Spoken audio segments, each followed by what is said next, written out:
T minus 1 minute.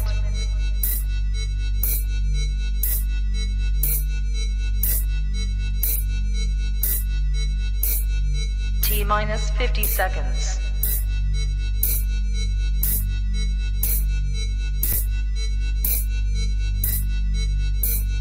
T minus 40 seconds.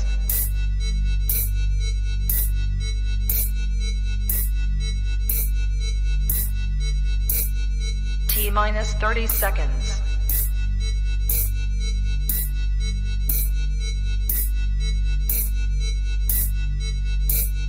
T minus 20 seconds.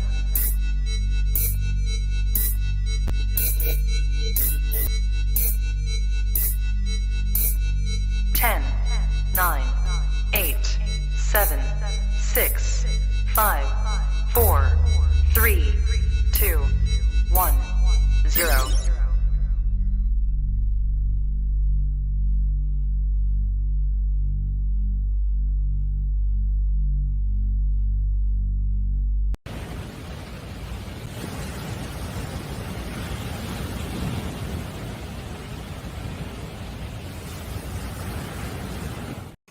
What is up? What is up, everybody?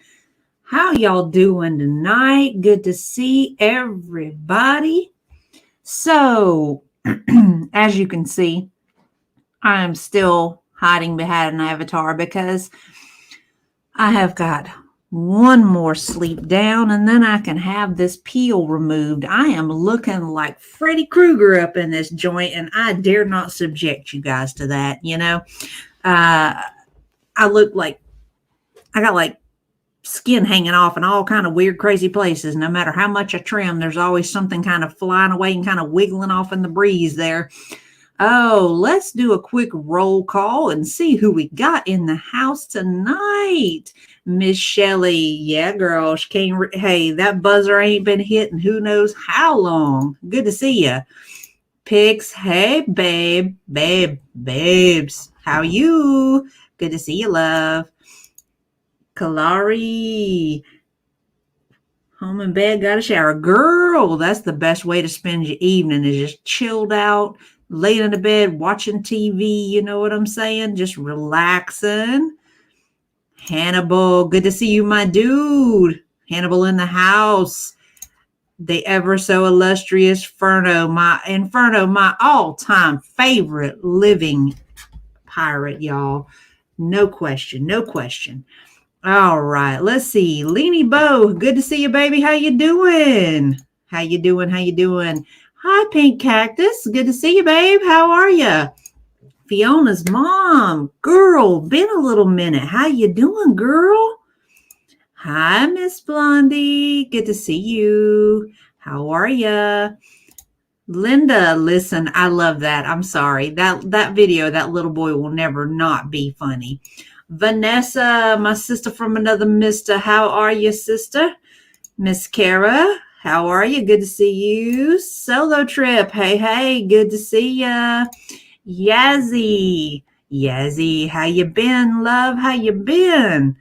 Grateful. Always a pleasure to see you, my dear. Miss Charlotte, listening and crocheting. Hey, girl. Hey, multitasking is a wonderful thing. Do it, girl. I'm 100% hella envious that you are capable of crocheting. I have tried to learn how to do that, and it ends up being a mess no matter how many times I have tried. Miss Gail, good to see you, love. Glad you can make it. Everything cool with you on Twitter? Pigs, what you talking about, babe? Who's back on Twitter? Uh-oh. I'm guessing it's Cabela. Uh-oh. Let's see. Oh my. Let's see. Ooh.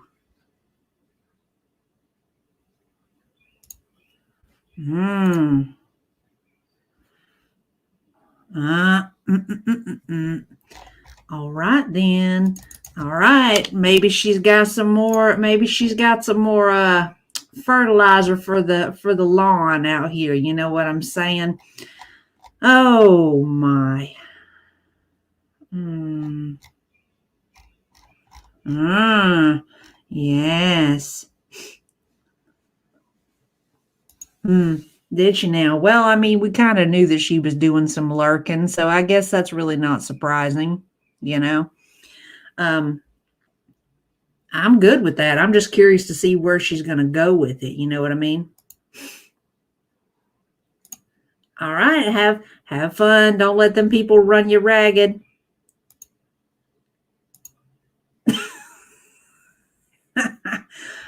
Only in Sala's world, my guy. Only in Sala's world. I was in Frenchie's chat and figured out who she was in the chat. Oh, yeah? Did you say anything to her? Oh, you know she is. She is over there swinging at the air knowing that old girl has popped back up. Oh, that's funny though. So I know it's been a little minute since we have got together. I figured we would start at the most recent and kind of work back a little bit. You know what I'm saying? I went to try to correlate all that video, clip it all down and everything. My editing program crashed and everything went with it. I was like, oh no. I was like, son of a biscuit eater. I'm like, I said some pretty creative words to say the least. My new community post may have make Heffa hella mad. Posted a full photo, maybe because I may be thick, but I'm not Chantal thick. Chantal's not thick, man. You know what I'm saying? Not even close. Hey, Okie doll, how are you, baby? Bergs, how are you? Good to see ya. So let's get started on some of this insanity. What do we say to that? Let's start with let's start with the elephant in the room. Let's start with Chantal. There you go. Best. Man, I got to pin that. All right. Inferno coming through with the Arctic freeze. All right, now let me double check my volume here. And I might speed her up because we know this one right here. She talks so motherfucking slow. Wait, nope. Playback speed. We're gonna go 1.25 because that might speed her up just enough to make her tolerable. You know what I'm saying? Hey, Kat, how you doing? I'm half asleep, so I won't make it long, but wanted to say hi while still awake. Well, it's good to see you, baby. Good to see you. I hope when you do drift off that you get some good rest. Yeah, I say it. I'm sitting on a medium. PJ said, and 10 years ago I was sitting in the 7X. Holy smokes, Pix. What a change. So what a change, girl. I bet you've got to feel just lighter than air. You know what I'm saying? And that's an amazing thing, girl. That is amazing. Tragically delicious. How are you, darling? You did. Good on you. It's good to have you here, man. Camps, how are you? Fingers crossed the dirt map story has begun. Well, I have a feeling. I mean, realistically, we knew that this whole deal with I'm gonna lose weight, you guys. We knew that wasn't gonna last. I mean, how many times have we heard this? All right, let's kick this off. Hope to hear from you. Bye. Hello, guys. All right, we're set up. Mumtaz, excellent. So I was feeling a bit too skinny, so I thought I would have a cheat meal. Bitch, anyway, where? So yeah, I'm having Taco Bell Tuesday for my cheat meal, I guess. I don't really want to call it like a cheat meal. It's just a meal I feel like having, and I'll just eat accordingly, like healthier for the rest of the day. I don't know. Anyway, I'm not going to talk about or make excuses for what I'm eating. I just want to eat it. So that's exactly what she's doing. I mean, Sansa's already broke this down. What we're seeing in front of us is a 1,200 calorie meal. That by itself takes up majority, a good 80% of the daily recommended value of food that she has allotted for her at her size. I mean, realistically, yeah. And we know, old girl is not fixing to eat nothing healthy the rest of the day, because this is going to set off that little lizard brain of hers to, ooh, well, if I could have that, I could have this, and then I could have this. If you want to watch me have dinner, fine. If not, fine. So, anyways, yeah. So I'm having, this is their double quesadilla meal. This is double quesadilla. No, this is just them serving normal portions because they're cheap as is. Normally, I guess if this is, first off, apparently she doesn't realize exactly what the hell that means. It just means that they double the amount of normal chicken and cheese that they put in that thing. Not the fact that you're getting, it's not that it's gonna be twice the size. I mean, not trying to sound some kind of way, but if you'll think about it, if anybody out there has been to Taco Bell and had one of their quesadillas, which are amazing, by the way, they're usually really thin. Boo man, can we come over here? Come here, sweet boy. You're right in the way. He is literally right in front of me, and I can't see either computer monitor. Dude, come on, bro. Oh, we're laying down. Okay. I've moved the keyboard. Now you got room. Okay. You know that those quesadillas are really thick. You know what I'm saying? So the fact is them doubling it up, that actually looks appropriate. So, that to her obviously is not enough. She wants it to be like that jacked up tuna sandwich she had the other day where she could barely fit it in her mouth. That's what she thinks double portions are. No, crab apples. It's Boo Man. It's the Jinx. Romeo doesn't really come. He's only been in here one time, and it didn't take long for them to run him out because, he got up on the desk and he was encroaching in their territory, and they threw a temper tantrum. Romeo's actually in the living room right now. I turned on Cat TV, with the bird programming and everything. Him and little mama are in there mesmerized by the TV right now. So if he happens to show up, I would be surprised. I'm pretty sure she could probably do some serious cut in on that, but we know that'll never happen. How are you doing, a chicken, a duck? Good to see you. What is outrageous? You're stuffing your face as fast as possible while being so arrogant. But that's her way, though. I mean, that's her standard. Double, they only give you this? Normally? No, sorry. All right, cheese fries, diet, or Pepsi Max. It's the only diet they had. And cheese fries. And I have yogurt instead of sour cream. So I'm just going to make this like this. You gotta have some kind of sour white substance on them. Yogurt, sour cream, whatever. Anyways, let's get this set up here.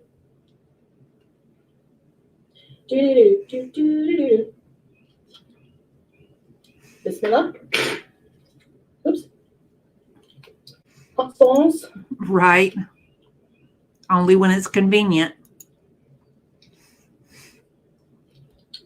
Okay. Let's just add some more salt to this already very salty meal. Hypertension who, right?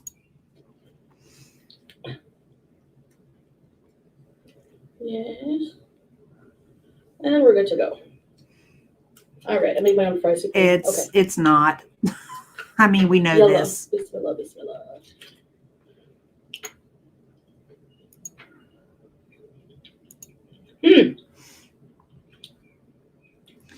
Actually, I don't even think that she included the Greek yogurt.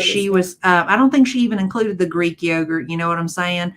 I think she really only qualified the quesadilla and the fries. I don't think she included like any of the sauces on that, which would of course add to it depending upon what brand the Greek yogurt is. So we're gonna give it like another 100. Let's say your average Greek yogurt is about anywhere between 100 and 240, depending upon what brand. So we're gonna say We're gonna give benefit of the doubt and say 100 calories.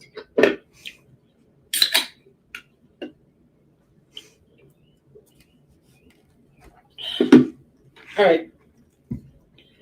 I want to talk about. Apparently not, but I don't see how. Yum. Yeah. True. I want to talk about some things that I don't know about that. you seem to be confusing me with someone else. This whole notion. I've seen comments from people commenting on my videos where it's like, they're like, the only reason you want to get healthy now and lose weight now, because there always has to be some kind of like ulterior motive that's negative. There can't be anything ever positive in my life, right? It isn't that there can't ever be anything positive. There's just not anything positive. It's because of the fact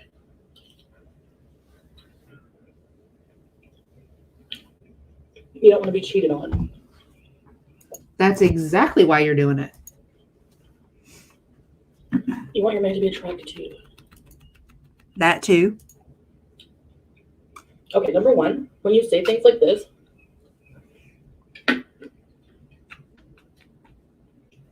you're basically saying that nobody overweight or fat, even obese, whatever, can be loved, or somebody can't be attracted to them.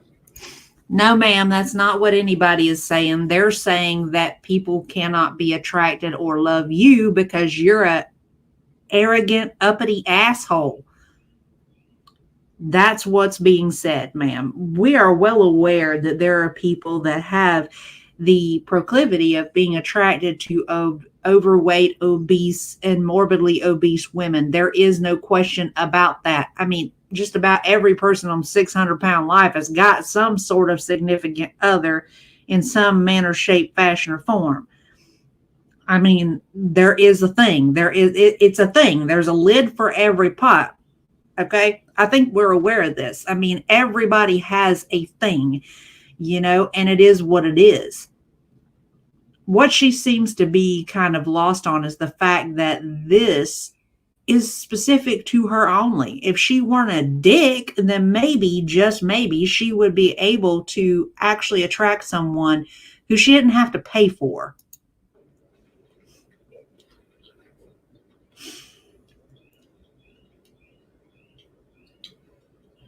How many of you are overweight that are watching right this there. video? Comment below. Exactly. And how many of you have found love? Comment below.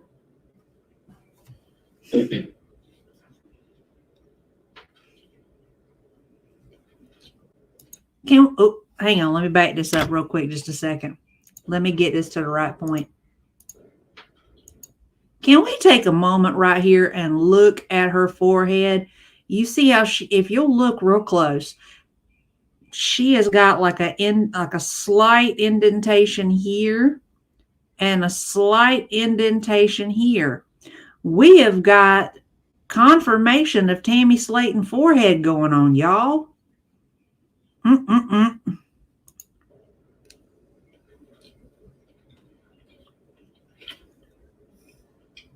Fire. Let's try this too. Because she's her. Yep. Right, so that is BS right The Tammy bump. Number two, my husband met me and I was fat.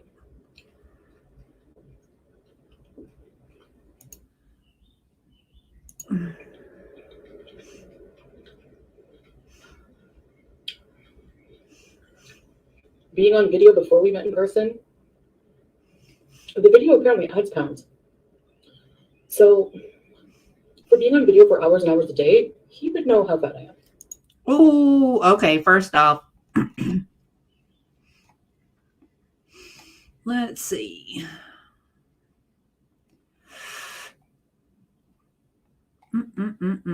Yep.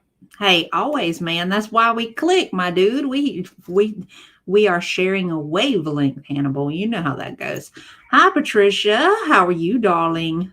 There's something wrong with her index finger. It looks red and swollen more than usual. It's probably because she has probably had a crap ton of salt. You know what I'm saying? Oh, right, exactly. No offense, but we about 30 years too late for her to say that she wasn't fat. You know what I'm saying? That's the last time old girl was anything close to resembling a normal body weight for her size. You know, I don't even know. The delusion is real, y'all. I mean, Jesus, age. That's exactly what I'm thinking, and that's why I titled this the way that I did. I mean, realistically, I'm pretty sure she thought, based on what we know about her, that she thought that she was going to lose a little bit of weight, and all of a sudden that there was going to be this miraculous turn in the tide, and all of a sudden he was going to be at her beck and call, and everything was going to be like a fairy tale, and it's not.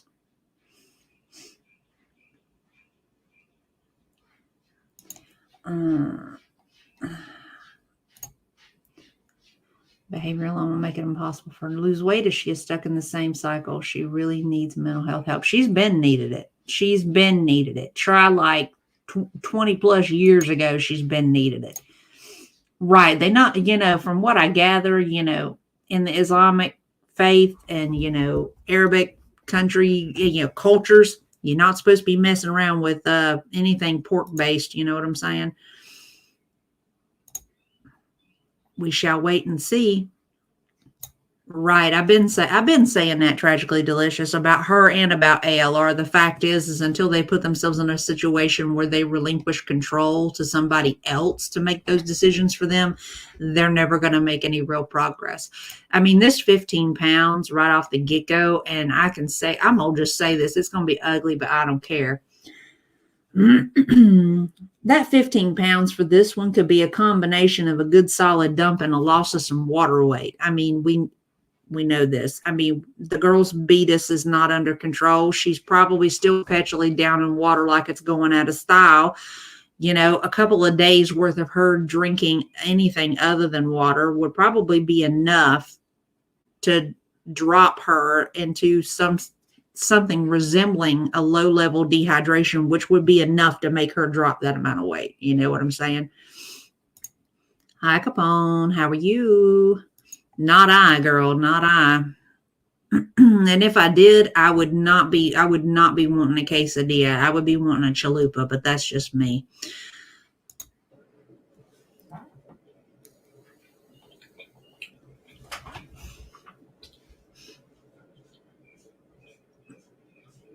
Third, the person he was talking to was also fat. No.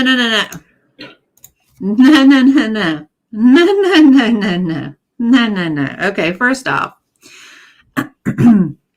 there has not been any actual full-size head-to-toe body shot of Kybella, but what I will say is this. If anything, Kybella may qualify herself as overweight in relation to her size. But Foodie has literally swallowed the entire pound total for Kybella. Kybella is literally less than half of Foodie size. And she wants to talk about calling somebody fat. Last time I checked, I'm pretty sure Kybella was capable of putting her own shoes on, wiping her own ass, clicking her own mouse button. Just saying. Exactly. That would be like her calling me fat. And you guys have seen me. I am overweight.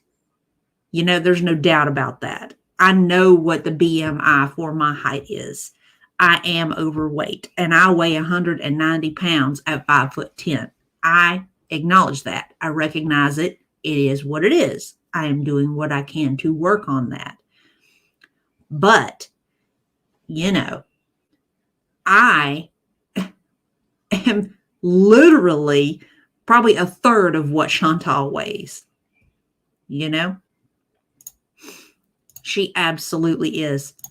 I don't know if I would call myself tiny, darling. I have been thinner than this. But when after weight loss surgery, when I plateaued out, my weight loss plateaued out, I was 165, and I actually was too thin then. I mean, my head looked like a burnt matchstick. It was not, 'twas not pretty. Yes, I am. People used to ask my mom. My mom was 4'11", okay? And people that knew her would meet me and would ask her, "Oh my God, how did she get that tall?" And my mom would laugh, and right off the bat, she would say, "Y'all, she didn't come out this tall." She said, "But if you absolutely must know how she got this tall, Miracle Grow works wonders." And people would laugh because, they knew she was playing, but then they would meet my dad. My dad is 6'2". You know what I'm saying? And then it would connect. It would click for people. They would be like, "Oh, okay, that's why." So, hell, I'm technically overweight at 6'4" and 210. Right. Well, I mean, the fact is I don't think, and okay, we're going to go off on a quick little side jaunt here. I generally have issue with the BMI scale as it is. I mean, I am not a daintily framed person. I am very broad through the shoulders. I am very broad through the hips. No matter what my size is, they don't take that into consideration they didn't when they established the BMI chart. And they actually, right there with you, Camps knew where I was going. The fact is that the BMI scale doesn't take into varying factors.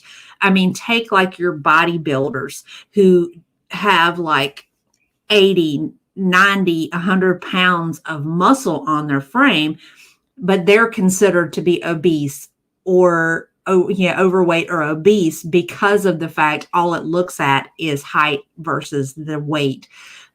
There is a lot of things that need to be updated in regards to that. Yeah, exactly. And maybe once upon a time, maybe at the time frame that they brought that out, it would have been accurate. But, given that it came out in the 40s, I mean, the bodybuilding craze, the subculture that you see with those people who dedicate a lot of time and energy to bodybuilding, that didn't happen until probably this, didn't really take over and establish a solid footing until probably the 60s, when Arnold busted bare chested out on the scene. You know what I'm saying? I mean, him and that whole Pumping Iron documentary, if you guys haven't seen Pumping Iron, oh my God, I absolutely love that documentary. And it gives you like so much information about the subculture. Oh yes, I love me some Arnold. Love me some Arnold. Always have. He is a boss. Oh, who we talking about? We talking about Chantal or Kai Bella? If we talking about Kai Bella, there's no question. Old girl's been clicking at her own mouse button for a long time, But if we talking about foodie, girl would have to have a 3-foot long hand massager to make that happen. Lord have mercy.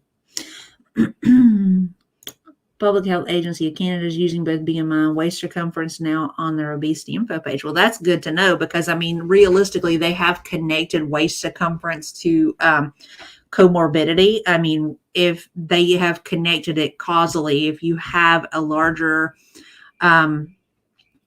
waist circumference than applicable to your height, then it makes you obviously at a higher risk factor for things like heart disease and stuff like that. I do think so. There's no question about that. But a lot of what I've got, I do have some fat left over that I'd like to lose. I'd like to lose probably about another 10 or 15 pounds. but it's not just me losing that weight. I've started working on trying to build some muscle. I mean, my frame would be absolutely suitable to being more muscular. There's no question. I have had I had a short time frame, like before the coof took over the world, where I went to a gym like 4 times a week. And I was building muscle, and I was getting kind of lean, and I was just like, all right, I'm digging this. And then the world went off the rails, and, everything shut down. And then every bit of that progress I made was kind of regressed. You know what I mean? That's my favorite, the governata. All right, let's see. I have no doubt there are things in the processed food that make it worse for people, but the rest of us don't get it that size because the rest of us don't eat a meal that's a family size meal. That's true. Weight loss surgery is not a fix all. I dropped 100 pounds in 6 months with a lap band, and 8 years later, I still have 90% of it off, but I like to drop another 50. Well, I mean, on that front, I had the gastric bypass done. That was really the only option at the time, because, I mean, this has been over 20 years ago. You know what I'm saying? This was before the lap band was even a thing. If it had been at the time, I probably would have done that so that I did not have a lot of the skin. And honestly, I think that, I probably would have been happier with the end result. Hang on. I had a moment. My train of thought derailed there. But let me see. Oh, but even though it had been that long ago, I actually kept that weight off for over 20 years. I mean, up until the point that I hit perimenopause, and my hormones went off kilter. I had been like between 165 and 175 for, that time frame. So even though, and that was not just because of the fact that I'm an active person, but I was very dedicated to maintaining the changes that I had made in the early stages after having surgery. I was very high protein, all that other stuff. So, I made sure to keep on regimen.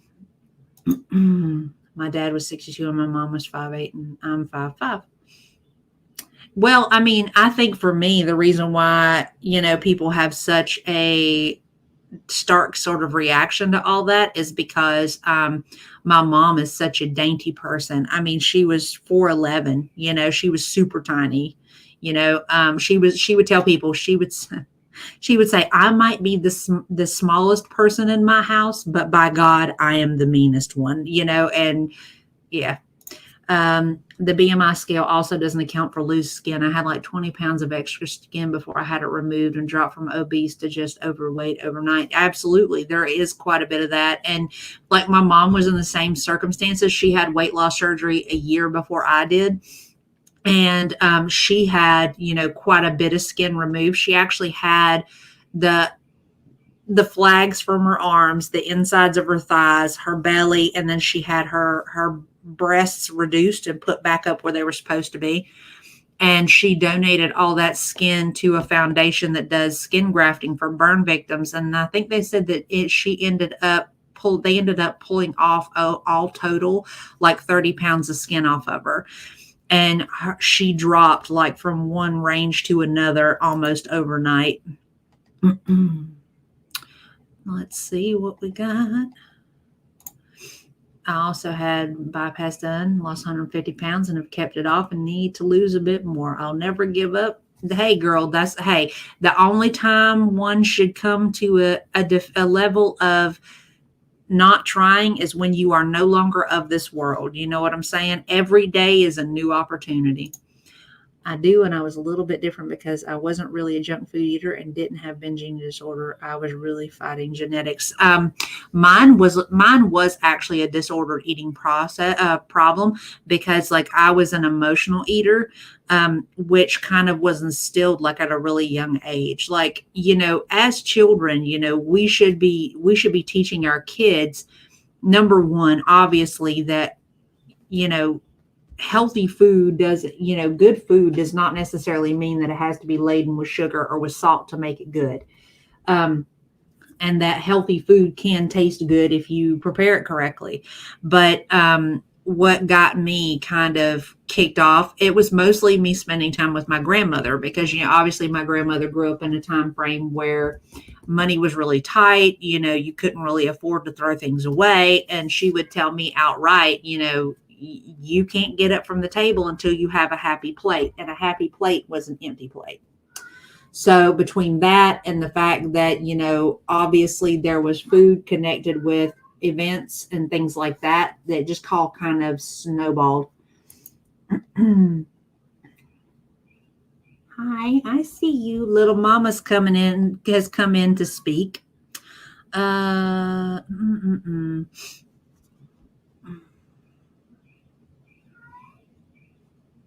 Let's see. Yeah. Right. And that would be what my grandmother would tell me all the time. And she was not happy unless the plate was empty. Right. I had to do the same thing. I went for mental health purposes and then started having discussions about my my unhealthy habits in relation to food consumption and everything. And it kind of turned into a whole thing. And now I don't have that response anymore, thanks to the cueing and all the work that's been done, So it's a good thing. All right, let's continue. So, and last, but certainly not least,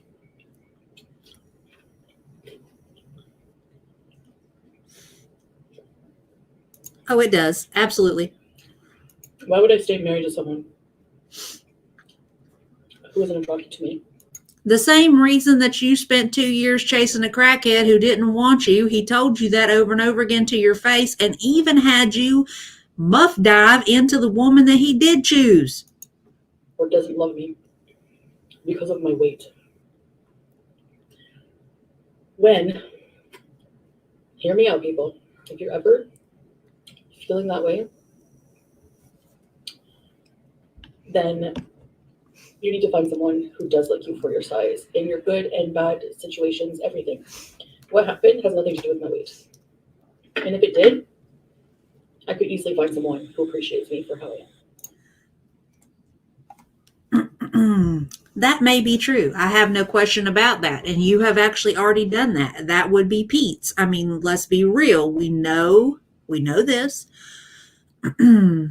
Based on Pete's behavior around you, he thinks the sun rises and sets on your ass, but instead you want to try to be able to have some sort of arm candy that shows that you have some value simply because you have to have something like that because you see no value in yourself. Ma'am, if you actually gave two fucks about yourself, you would have done fixed your issues a long time ago. never, ever mistake that. Exactly, Okie. She would hold the girl's legs up for him.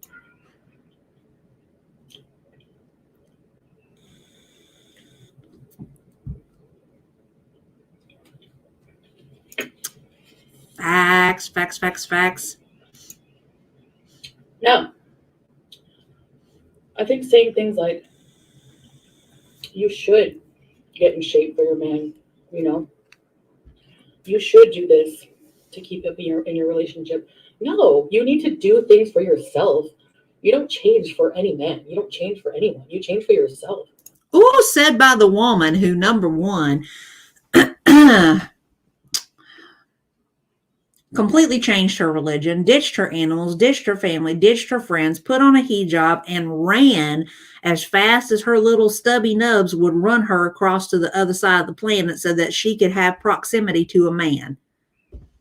Secondarily, if you love somebody, if you're married to somebody, you do owe it to that person to be the best possible version of yourself at any given moment. And if it can't be physically, then it should be mentally and emotionally. Things do happen. There is no question. Illness happens. Things happen that can keep you from actually being in the best possible physical state of health that you can be. But the fact is, you should at least fucking try.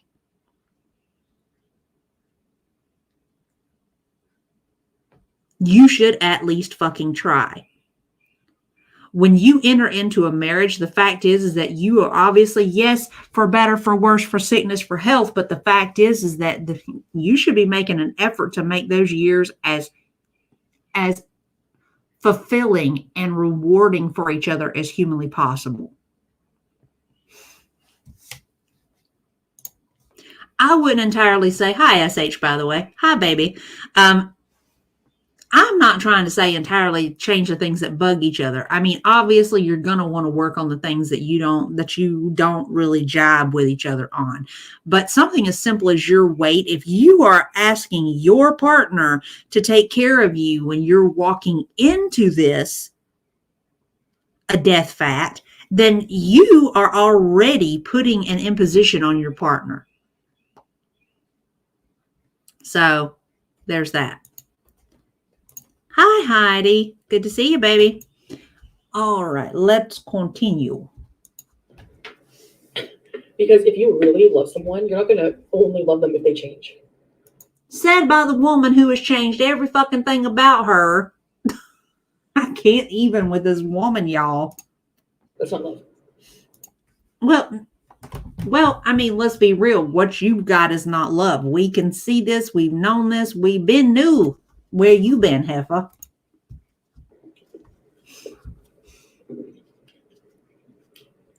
Same girl. Real quick. That right there sets me off, my girl. So, okay. Y'all know I said that I have kind of been opening myself up to meeting new people and everything, and I did this the worst way humanly possible. Okay, I've met one dude at work, and I have been chit-chatting with people on dating apps and stuff.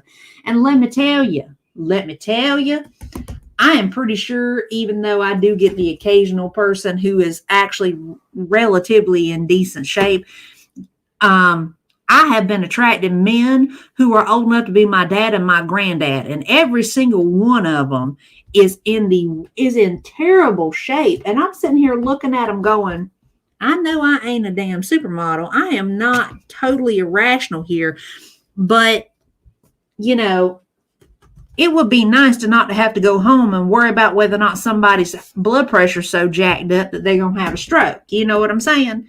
As bad as that sounds. I mean, the fact is that you should, the term that you hear people use is being equally yoked, as it like it's a term pulled from the Bible.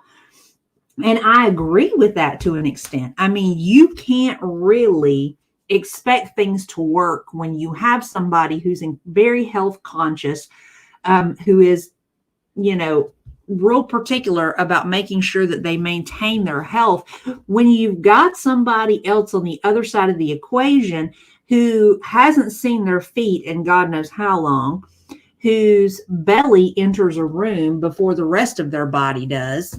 Little mama, come here, baby. I don't want your booty in my face. I love you, but no. I'm sorry. It's just not realistic. And as shallow as it will make me sound, I do care whether or not someone gives enough of a shit about themselves to take care of their body. I mean, that denotes whether or not you are actually going to care enough to take care of a relationship. If you have that little self-regard that you subject yourself to that sort of thing, then you're not really going to care about other people either, in my mind. Hi, Wander. Good to see you, baby. There you go. Exactly. That's another thing, you know.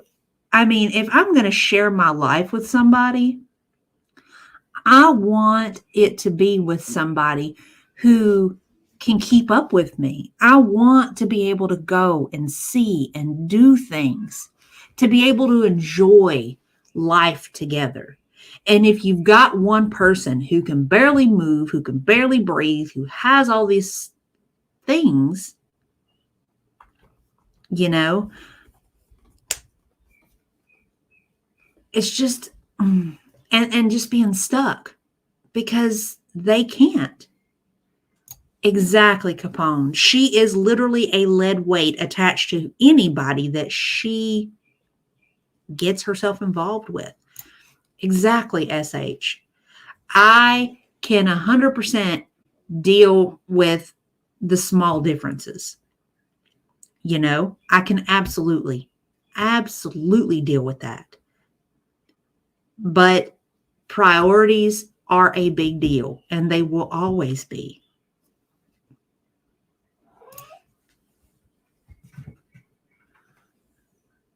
Exactly. I mean, I'm going to be honest with you. That the health qualifier for me is important, and it's primarily based out of, number one, I've made it such a priority for me to take care of myself and to be kind to the vessel that I live in, because I have seen what happens to that when it is mistreated, you know? And that for me is why it has become a priority and why it means so much for me to have someone that is going to care about their vessel as much as I do. And let's be realistic, and we can, there you go. Pix, you know what I'm saying.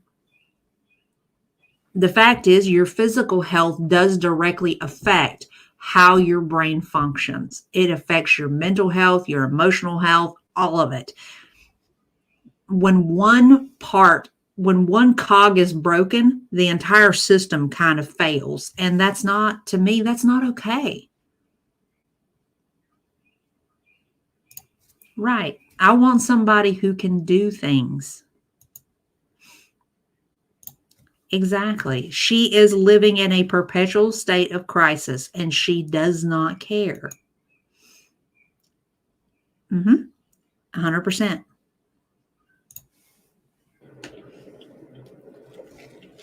Again, that's basically saying nobody who's like overweight is deserving of love. If they have weight issues, if they have problems, if they're not perfect, if they're not running, if they're not super fit. First off, ma'am, that eye roll, you need to screw them eyeballs back on straight. Ain't nobody said that.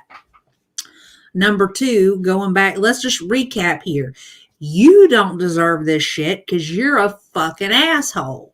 That is just really that simple. Until you actually make some sort of effort to be a halfway decent human being, then no, you don't deserve it. You don't, and you shan't. But human nature is an interesting thing. Even the most disgusting of human beings has people who love them. I mean, take a look at children who are abused by the people who are supposed to be the ones protecting them. And even into adulthood at times will downplay or rationalize or justify the things that happened to them because it was done by someone who loved them. It just, girl. My husband was amazing and really stepped up when I got my brain tumor diagnosis. I couldn't have asked for anything more, you know. And I am so happy to hear, Cats, that he did that. And that's the way that it should be. I absolutely should take care of each other. But I absolutely can acknowledge too, though, that what happened to you was not anything that you created. It is an entirely different scenario than what we're looking at with this chucklehead right here. I mean, this is all an issue of her own creation. And she expects people to just tote her on their fucking back like they're a pack mule.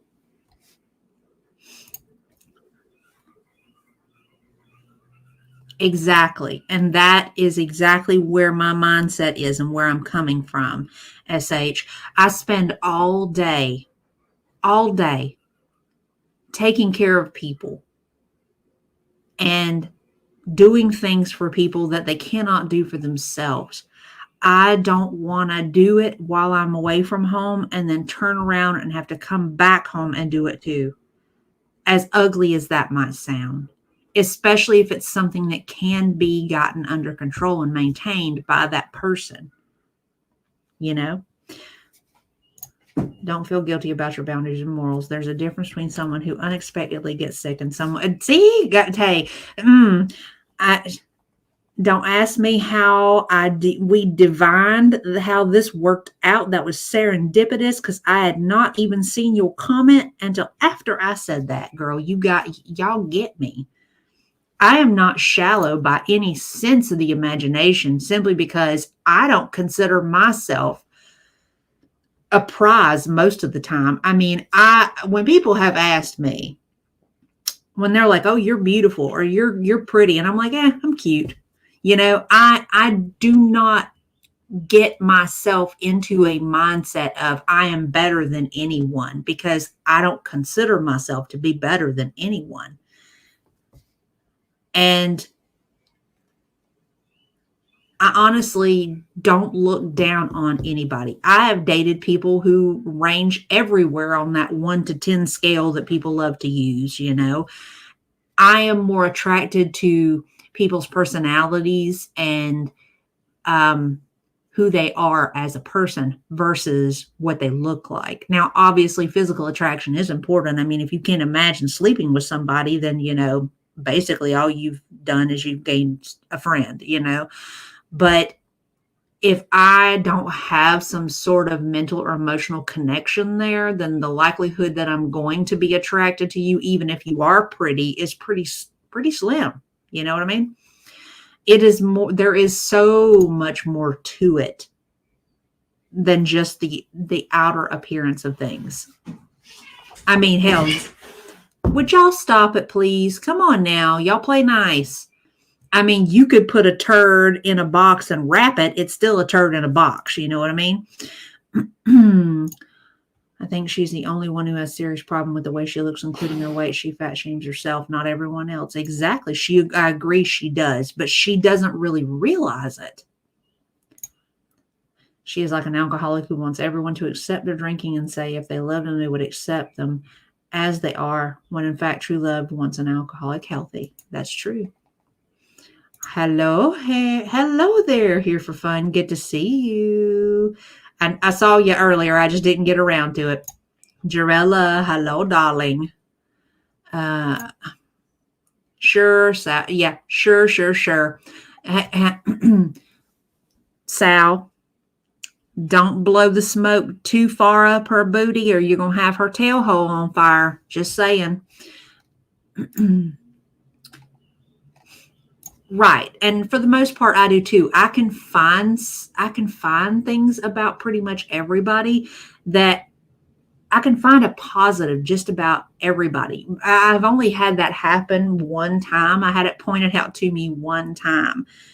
We were having a conversation, me and some friends, and I made the comment, and this was about a man that worked as an administrator in a facility that I was in. And I was like, oh my God. I was like, he just irritates me. I'm like, and what is the deal with the man's fashion sense? I said, I swear to God, every time he comes to work, he looks like he's taken a picnic tablecloth and made it into a shirt. And the people around me started laughing. And I was like, what's so funny?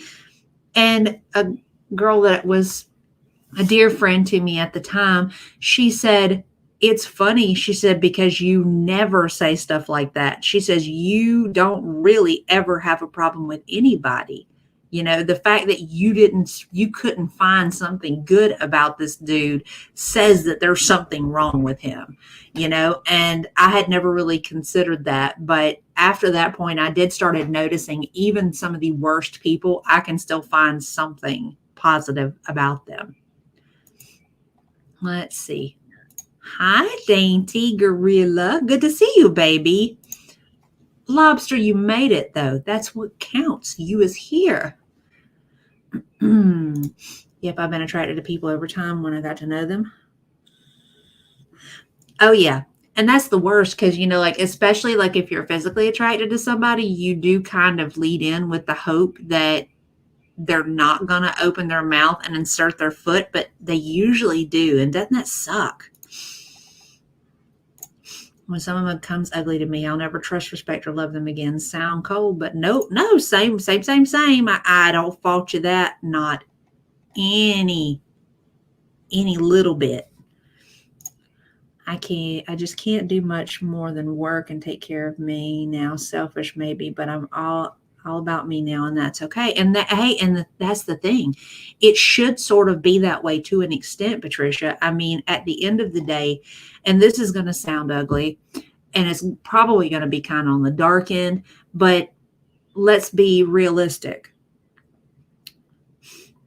No matter how much you love somebody, no matter how many people you have in your life, at the end of it all, at those last moments, you really are only by yourself. It doesn't matter how many people are in the room when you do finally relinquish your mortal coil. You are in the end by yourself because no one can go through that with you, So making it possible for you to have that moment as far away as you can get it, there's nothing wrong with that. I don't think there's anything wrong with that. Right. And that to me, that's not a bad thing. I mean, you guys have seen like video of my dad, like him. I mean, my dad's done lost all his hair just about, he's done put him on some weight in the midsection. He is looking like an old dude. Okay.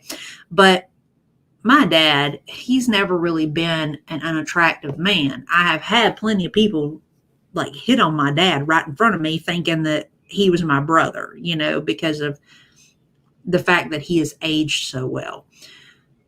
But he loves to say, he said, yep, Lucy didn't fall in love with me because I was handsome. She fell in love with me because I was funny, but I mean, that's not entirely true. I mean, I've seen plenty of pictures of my dad when he was young, when they met and everything. And my dad has never been really an unattractive person physically. Oh my God, I had that problem. I had such a crush on a guy, and we went out and he started casually using racial slurs like it was okay. Right. It's just like, girl, hey, I would have been, hey, you nicer to me, because as soon as that happened, I would have been like, I'll be right back. I'm going to the bathroom, and I would have been gone. You want to be a butthole? You can be one all by yourself. I don't know if I would call him a hot daddy, but I mean, he was a nice looking man, he came from good genes though, too. You know what I'm saying? My grandmother was always a pretty lady up even into old age. But as a young woman, she got herself into buttloads of trouble with men being concerned, and then the few pictures that I've seen of my dad's dad from when he was younger, I mean, I could see it. I was like, I already know this makes perfect sense as to why grandma was on the get down with grandpa, because man, he was a nice looking fella. Holy moly. Right. And even Dick Van Dyke was a nice looking man coming up. Actually, it's funny that you even bring up Dick Van Dyke, because I was watching Awkward Ashley. She did a review of what's that movie? Mary Poppins. And she was like, oh my gosh, he's so cute. And I do too. And he is just such a funny man. Right. And it is so weird to have to watch that. It is beyond weird. Exactly. Right. To use the phrase that my mom has always used, because she used to say this to my sister all the time, after we were an adult. My sister loves attention, and she would do things to get attention. And her and my mom got into it one day, but after that point, my mom would say it all the time. She would be like, look, you better figure out who you want to be. She said, because a 60-year-old bartender ain't cute. She's like, cute don't last forever. She says, you better find you some substance and you better find it quick. And I was like, oh shit. So, I mean, it's not just about your outward appearance. I mean, you've got to have something else because we know, I mean, part of life, pretty fades. Even the prettiest of old ladies are not the same as they were when they were in their 20s and 30s. That's just fact. Aging happens.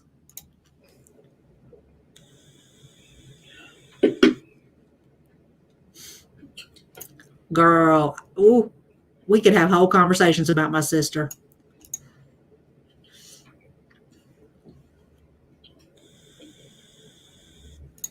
True enough.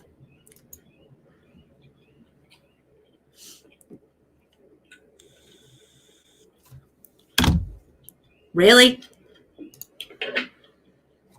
Heffa, put that fork down. Dumbest comments from reaction channels saying, well, maybe you should have been aware, like you let yourself go. Maybe that's why he cheated.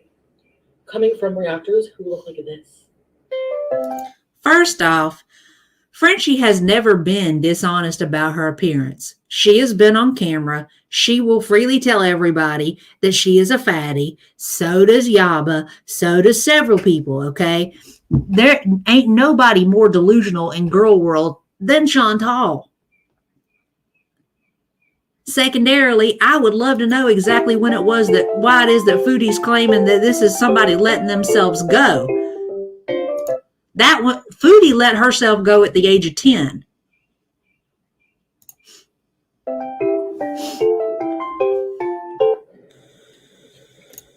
Right.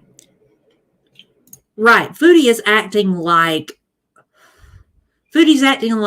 Frenchie come on the scene trying to tell everybody she was a model and that she was 110 pounds and whatever. It's like, come on, man. Come on now. Exactly. Mm-hmm.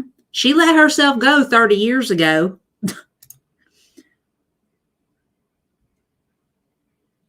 I would love to know that myself because I'm going to tell you God's honest truth. I mean, I watch a little bit of everybody and I ain't heard nobody say that yet. Now, see, I'm gonna say this. Frenchie is an unconventional sort of attractive to me. I mean, she's got the pretty hair, she's got a pretty smile, she's got the really pretty skin, that olive complexion that she talks about. That to me, those things about her make her pretty to me. And Shannon, I'm gonna be truthful with you. Shannon is just overall a pretty girl. I mean, overall. I mean, she has got the cheekbones, y'all.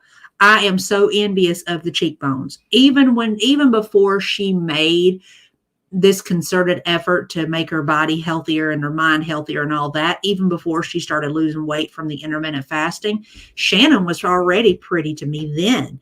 It's just like, oh my goodness. And now that she's dropped this weight, I mean, holy hell, it's just like, you go, girl. I mean, and I love me some Shannon. Yeah, I love me some Shannon anyway, Shannon, for me, and it applies to Frenchie too, but they are simply who they are. They don't really care. They are just who they are. If you can't deal, then you can't deal. And that is a you problem and not a them problem. And I've always really liked those types, those personality types. I mean, it's the same reason that even though I don't watch MFW, that's part of why I do like MFW to an extent. MFW is who she is. She doesn't care. She's not putting on airs. She's not pretending to be someone else, and talking about MFW is a pretty girl, even with like the skin problems and stuff that she had in the past.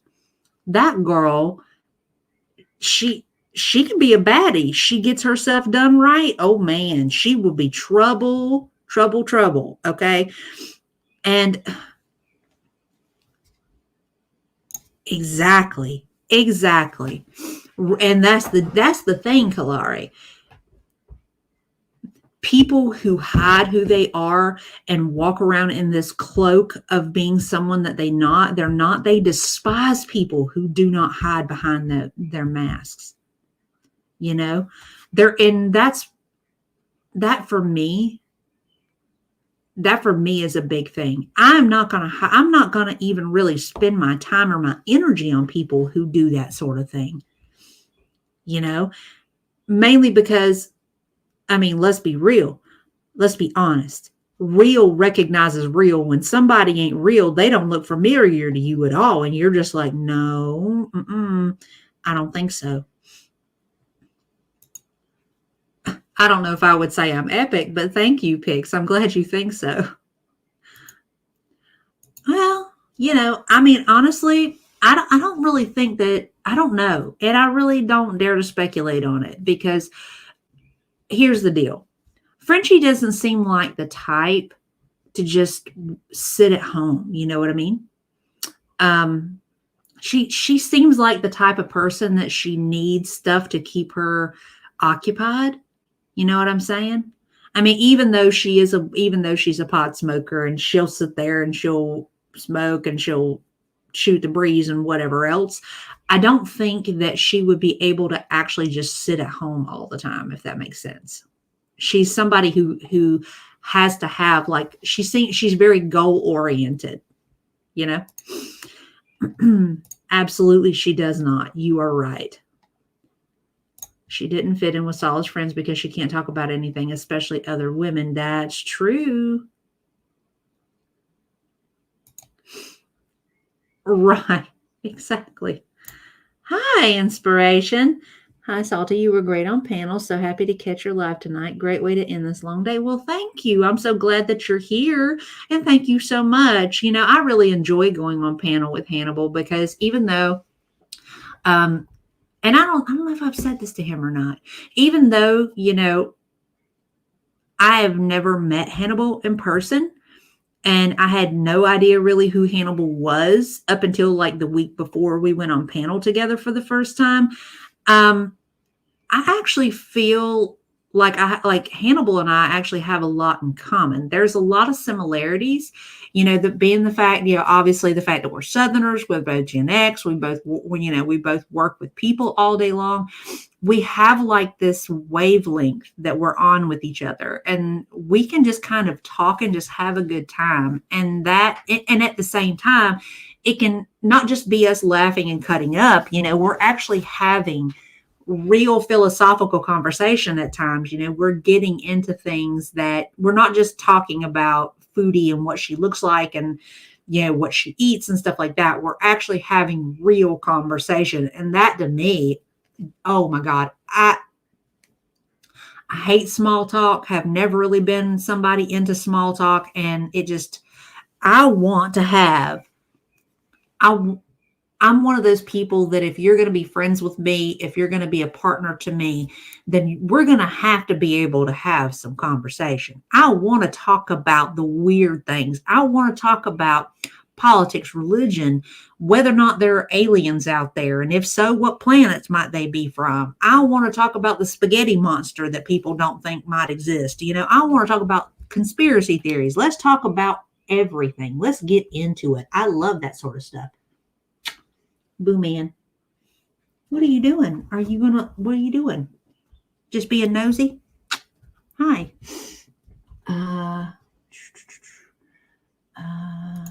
I used to be super quiet, stuck to myself, and did my job. It's intimidating a lot of women and some men. Well, I mean, you shouldn't have to be that way. You shouldn't have to don't hide your light under a bushel, girl. You can be you and not get caught up in the dramas. One of the reasons I dug you at first, Salty, is because I could tell you were one of those people that you do you, and if they have an issue, it's not yours. Well, that's the thing, you know, it took a lot of time way back in the day.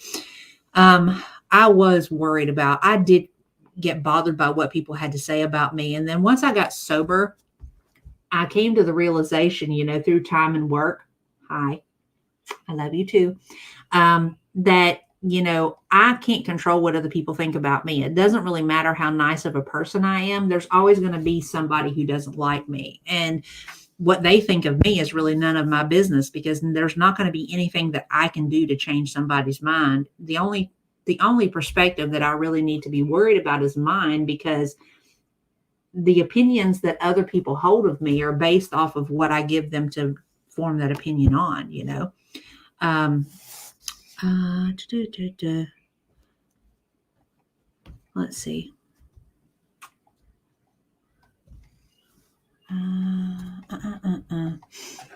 Hey, you stop that.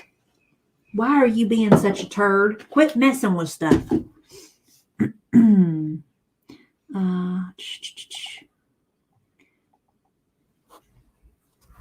Let's see. Sorry, y'all. I'm having to contend with cat butt here. Hey, could we pick a spot, please? Could we pick a spot, please? Oh, see? Well, it's actually been around a lot longer than RuPaul, you know what I'm saying? But, RuPaul, you know how things go. There ain't nothing new under the sun. They just take breaks, and then they get brought back to the light again. He's a sweet boy. He can just be a handful sometimes. I feel you on that. I finally figured out you can either run around putting out fires you didn't set, or you can live your life. And that's the way that and nobody should be spending their time on that. You know what I'm saying? There's too much to this life to be enjoyed and to experience, to be worried about what other people think. I think we're twins. I'm blonde. I'm actually not blonde, baby. I'm actually a redhead. I guess technically I am blonde. I'm a strawberry blonde, and I darken it. I darken my hair up to an auburn.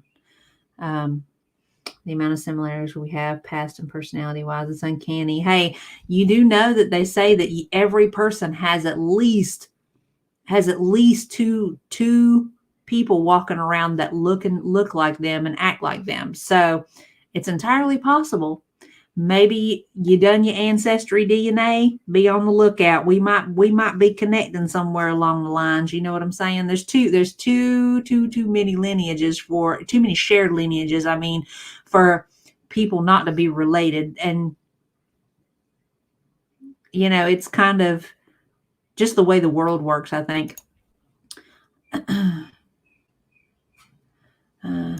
Isn't it strange to see somebody who looks like you and then just be like, is that really what I look like? Interesting. I look better than you. So what you're saying is that you can't find one either? I mean, like, it's ridiculous. So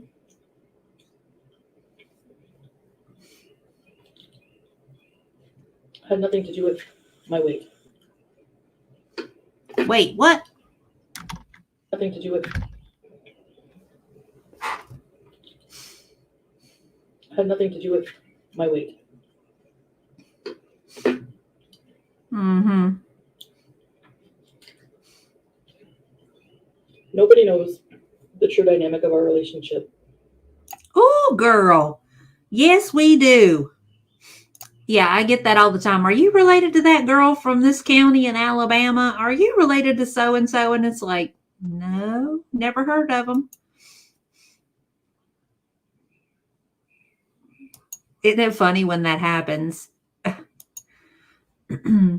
Her talking about we don't know the dynamics of her relationship. That to me is absolutely hysterical. Number one, we can look at y'all and see that y'all ain't got any kind of chemistry, and y'all especially ain't got no kind of sexual chemistry, because right off the get-go, if that was the case, he would be going out of his way to touch you, and he ain't.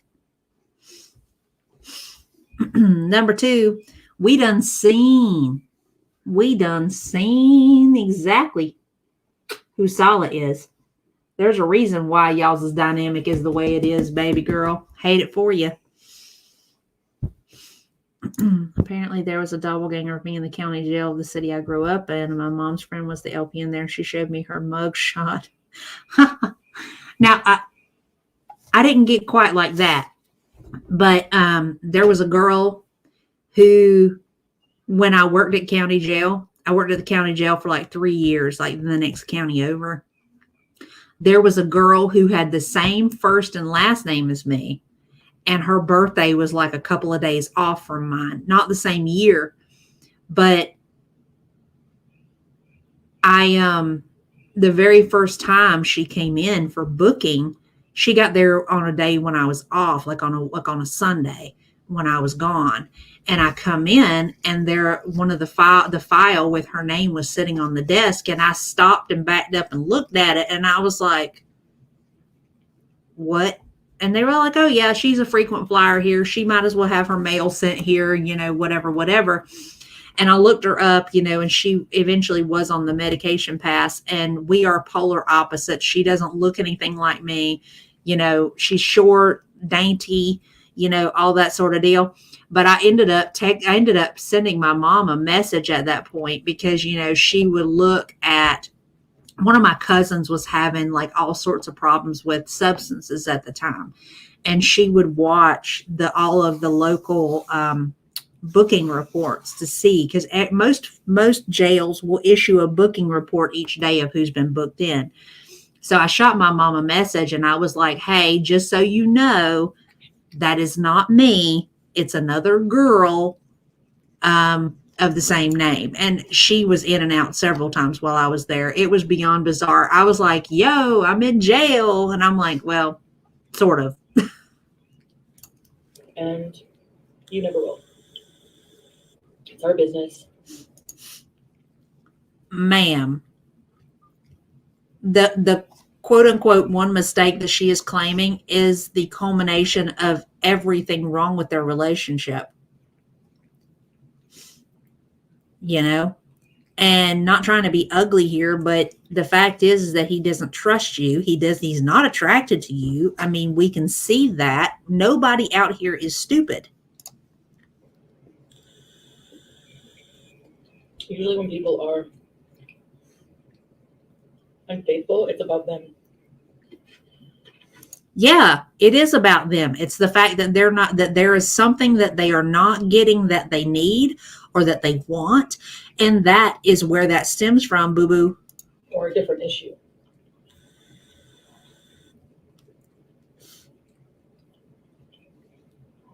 For example, when I was unfaithful. Yep. In my past relationship, I never had an issue with the person I was with. I was in love. I was attracted to them, but I still didn't. For me, I was lonely. I needed attention all the time. There it is.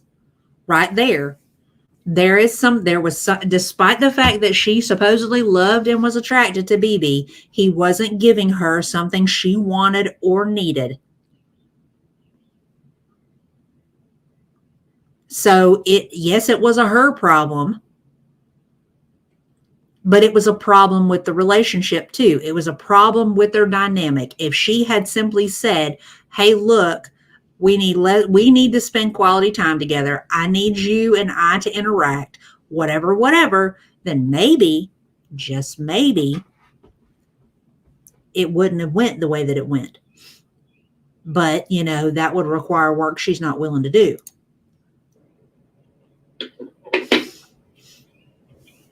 It was a me problem.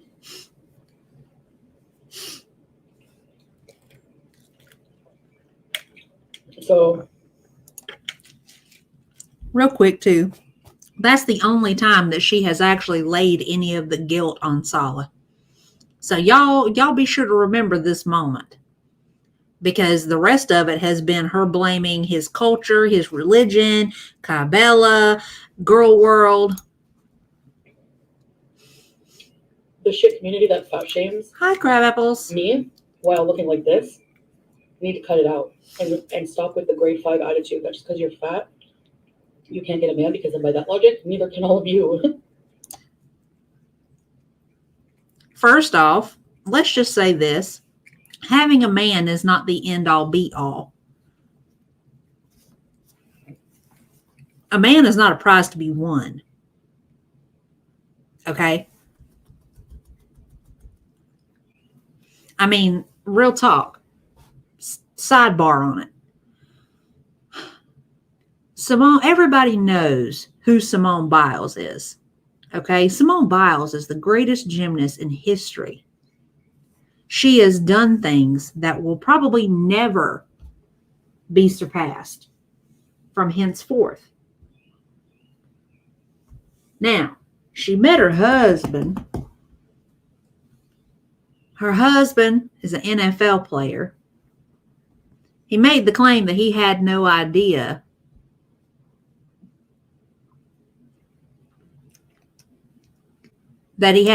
who she was. He had never heard of her. And people have made the comment, "Oh, well, you got lucky." And he's telling him he got lucky. He said, "Oh no, she got lucky to have me." That's why people have had a flat out visceral sort of response to that, saying, "Sir, didn't nobody have any clue who the hell you are until you hooked up with Simone Biles?"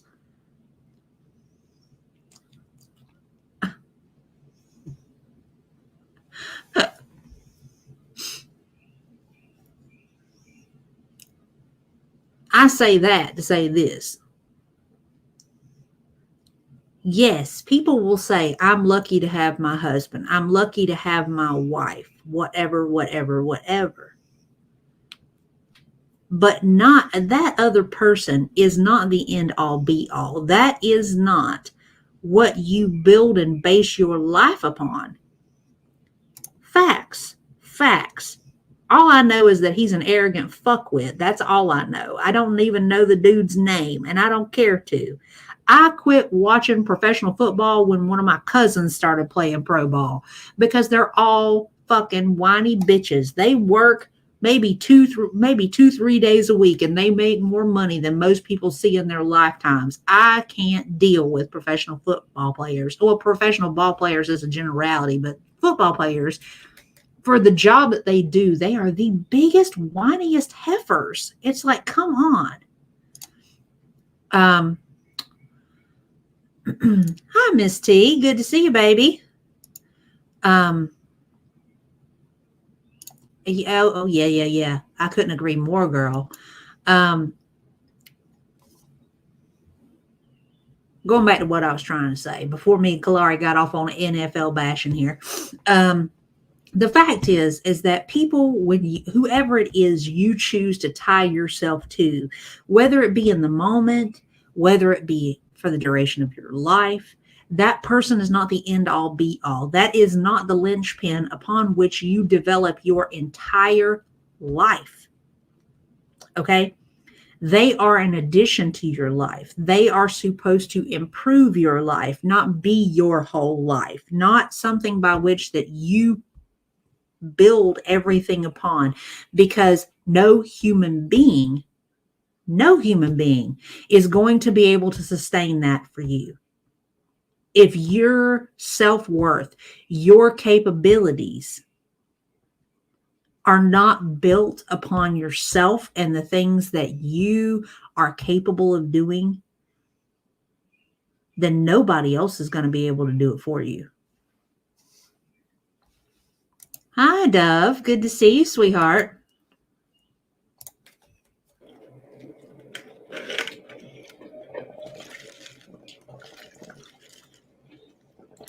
I want to add this in real quick, too. There are some people that are perfectly content without another party in their life, too, by the way. Let's just say that. Just saying.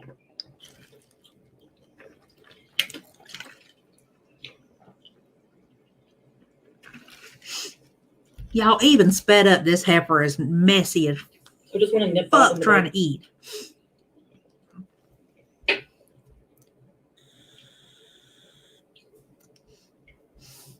Is it in the butt or in the butt?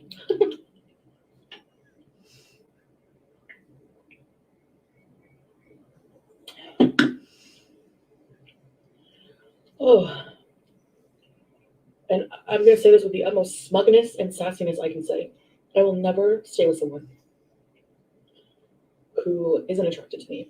And I can tell by how much affection, how much touch, how much XO, how much everything you get from that person. So there. Ma'am. Ooh, the level of delusion, Whoa, Jesus, the level of delusion, y'all. Come on now. There you go. You did, ma'am. This is the same woman who was just saying right at the beginning of this whole shit least era we're in now, how she would never stay with a man that would cheat on her. Ooh, but here we are. I would never stay with a man that wasn't attracted to me. Oh, but wait a minute. Didn't we spend two years and some change chasing a crackhead who didn't want you, who told you to your face that he thought you were fat? Ooh, girl. Perpetually trying to rewrite history. She needs to hush. This health journey I'm on, I'm doing it for myself, not anyone else. The lie, the whole ass lie of it all. Okay, I'm sorry. Let's be real. Let's just say it. This one didn't get gung-ho about trying to do anything about changing her weight situation until after old boy fat shamed her, saying that at least he could pick up Kybella. Okay, so there's that. Number two, if old girl was doing anything for herself, she would have done that shit 10 or 20 years ago. She can miss me with that nonsense. Not my husband. Not Facts. anyone but me.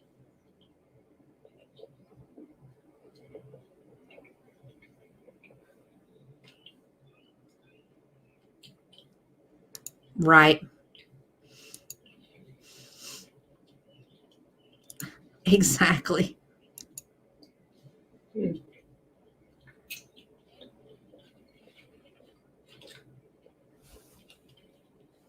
Next video, I'm gonna cook something delicious though. Nobody cares. I've been craving it, but Nobody cares. a double dia. First meal. Last meal I ate yesterday was at 7 p.m. I don't believe that. As long as I'm mindful of the rest of the day of what I eat, this will be fine. X'd it out.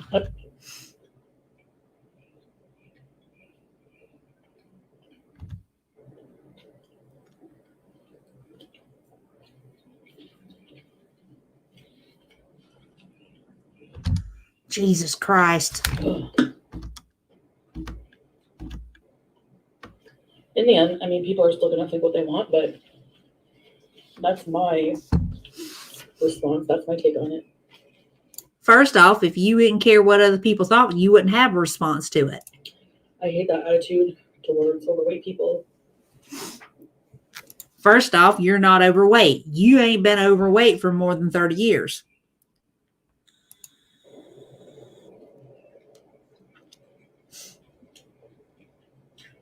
The only in shape people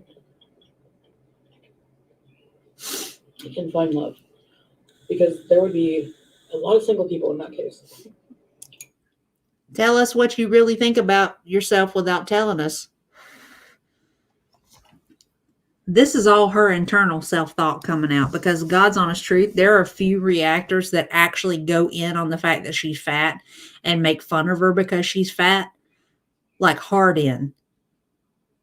I mean, I can see one right now in my mind, clear as day, who really doesn't offer anything constructive other than going, oh my God, look at how big her hands are. Oh my God, look at her chins. Oh my God, da da da. No, ma'am. Most of us out here are talking about the fact that you're a fuckwit and that you don't have 3 brain cells rubbing around up there.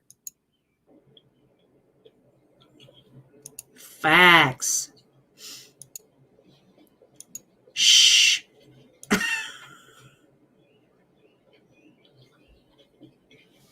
If you embark on a lifestyle change for someone else, that's not going to be the right motivation, is it? Nope, which is why it's not going to last. It's already falling apart right in front of us. So, that was good, but you know what? I think I can make better. But the whole point is I didn't feel like cooking. lipstick staying on. Not bad. Anyway. Well, but that ain't nothing new for her. I mean, she's this hijab is. I mean, she's cosplaying as a Muslim, so why is it a stretch? It's like sewn together. Right. I'm gonna do a project and make all of my hijabs like that because I hate pinning it or using a magnet and. Stop it. Hi, Miguel. Come. Oh, you say hi to the people. Look at this cat. This cat is like, motherfucker, I wish you would quit touching me. Hey. Hey. You pretty girl. You pretty girl. This cat is literally planning her death in her head right as we're watching this. This cat is like, motherfucker, if you don't put me down, I'm going to smother you in your sleep. Cool.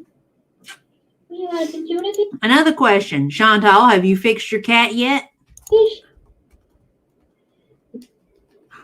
Isn't she gorgeous? I will say this. A lot of people are like, they don't care about the cat, but Julia is cute. To me, anyway.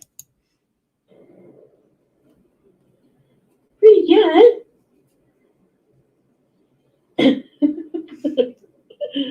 Oh, you're the cutest girl.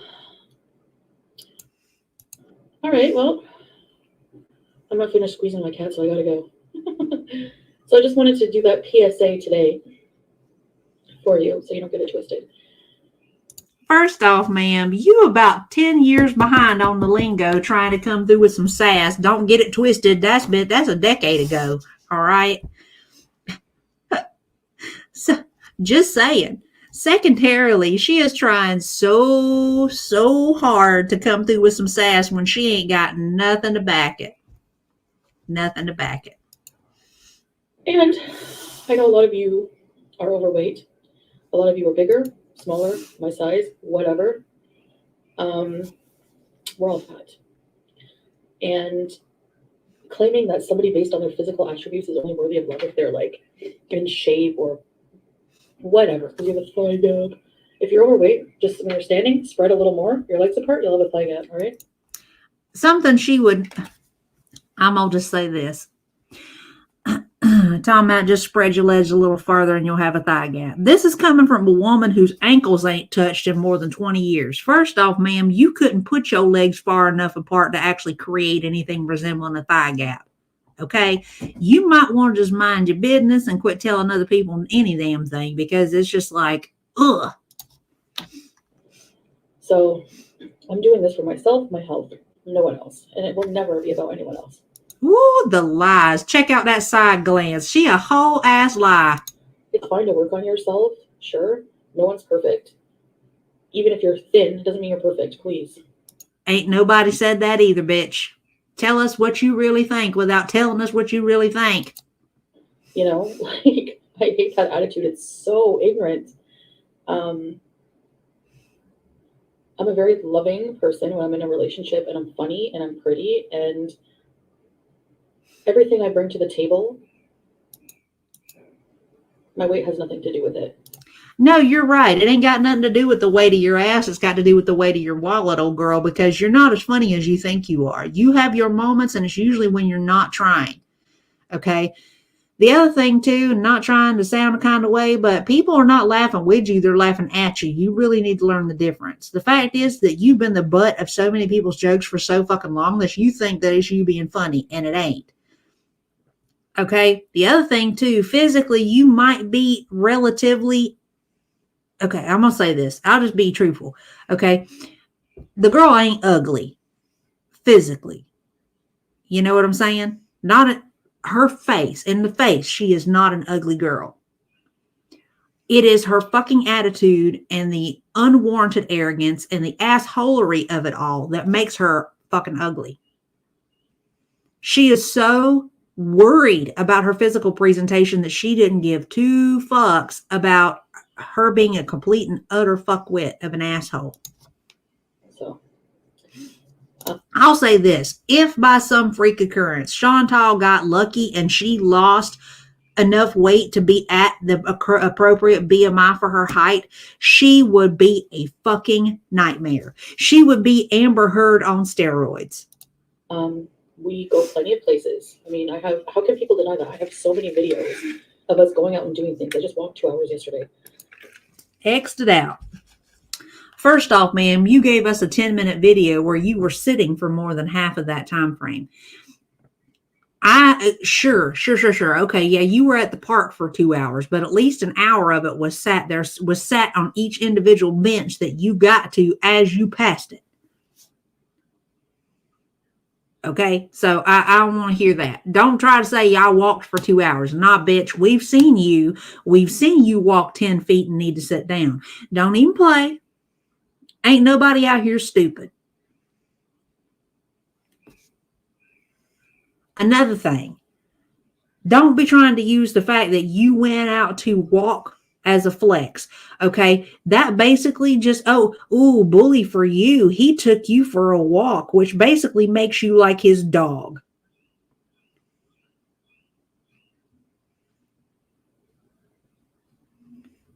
Oh, look, guys, Sala took Chantal out for a walk, y'all.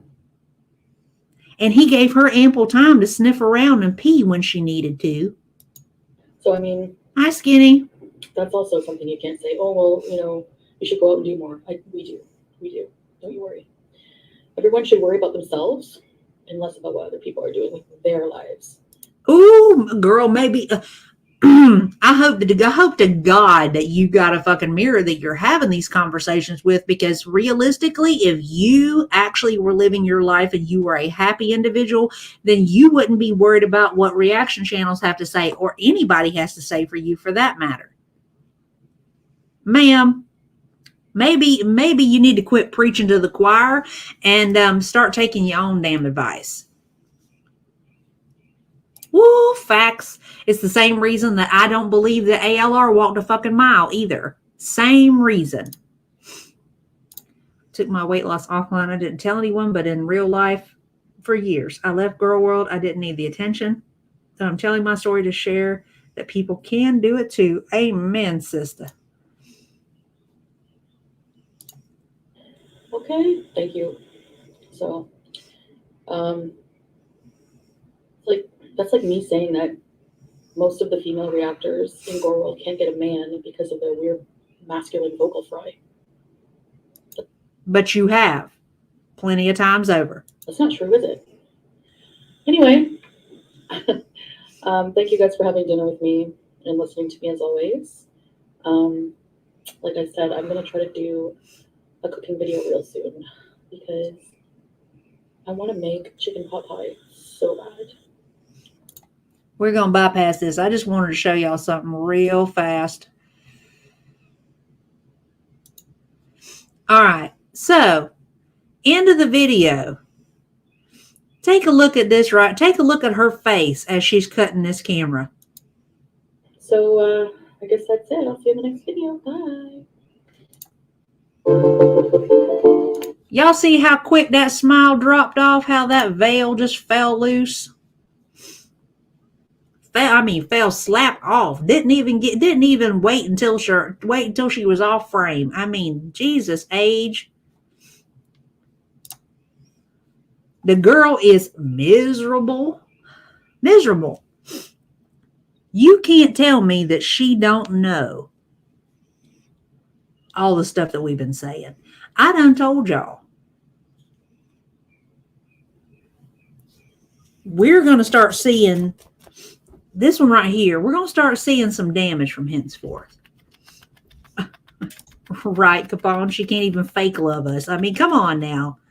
I mean, damn. Could be. But I don't know now. I'll tell you why I think that might not even be a possibility, because as much chewing as that girl does, you know, she's got to have a damn bite strength worse than a pit bull, man. She latched on somebody, she could do some damage.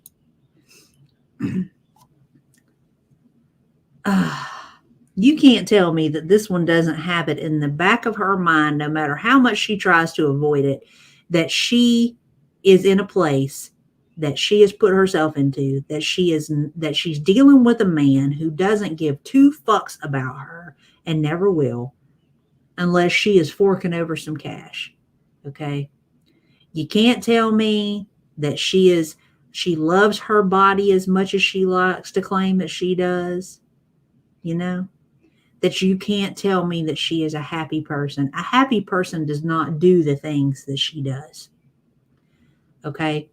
A happy person doesn't lash out at other people. A happy person doesn't do what she can to make other people miserable. A happy person doesn't spend their time comparing their lives to other people, comparing their body to other people, comparing their weight, comparing what they have and don't have. Happy people are just happy people. Right there. Tis true. And I wouldn't put it past her. I mean, let's be real. I have no doubt that if it came right down to it and supply chain came to a screeching halt and she wasn't able to get herself something to eat, old girl would probably chew her own damn arm off. You can't tell me that one wouldn't be above cannibalism. Hey, guys. All right, let's talk about my least favorite of the sociopaths here. Because of the topic. And when I am really sad and frustrated, I am emotional. Now it's easier to not bother with food. Oh, okay. I missed that. Exactly. Ooh.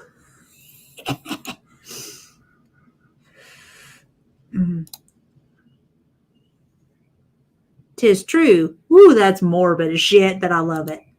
There's no question, Okie doll. No doubt about it. She takes her aggression and frustrations out on other people. That's just her way. Afraid so. It is Jim last night. I was on speak. So let's step. Okay, stepping on. 500. As much as I thought I was going to, it motivates me to stay on track today. All right. Whoops. Oh no. 0.0. And yesterday was the off track day. Up walking Twinkie, and I swear my fingers are numb. I'm about to go out. Me and my mom are gonna hang out. We might surprise my grandma and show up there. It's supposed to snow tomorrow. Not looking forward to that. There was an earthquake last night. Like, what is happening? I'm not cut out for this type of weather. Like, I want the spring and the fall 24/7. Like, that's what I need in my life, and that's what should be here every single day. Not. It ain't like, okay, you know what would have made something a little bit more temperate possible for ALR? If she'd taken a minute to put down the DoorDash app and Google where she was moving to, so that if she decided, hey, you know what, I don't want to live where it gets freezing ass cold, she could find somewhere else to go that would be better suited to her. But, you know, that would be too much like right. Icicles and snow. Like, I'm just not in it to win it. Okay, so secondarily, how you gonna tell me that this big bitch is cold when she's got enough insulation on her to take care of her and at least another person?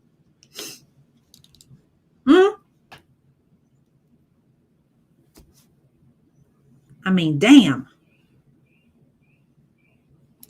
I don't know, girl. It all depends on, hey, if she would have had to move to like Tampa or Clearwater or somewhere like that stays 70 all year round. You know what I mean?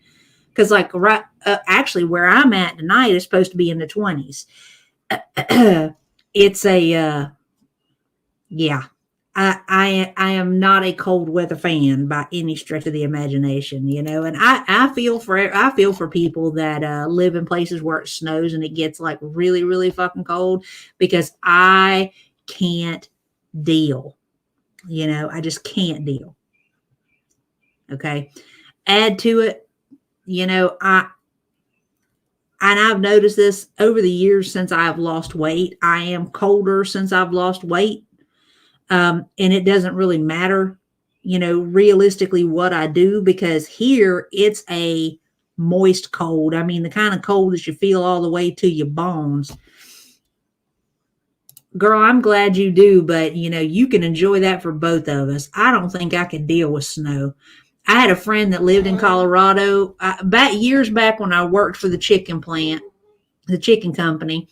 Our corporate office for them is in Loveland, and there was a guy there, super nice guy. His name was Troy. Troy was a retired NFL player.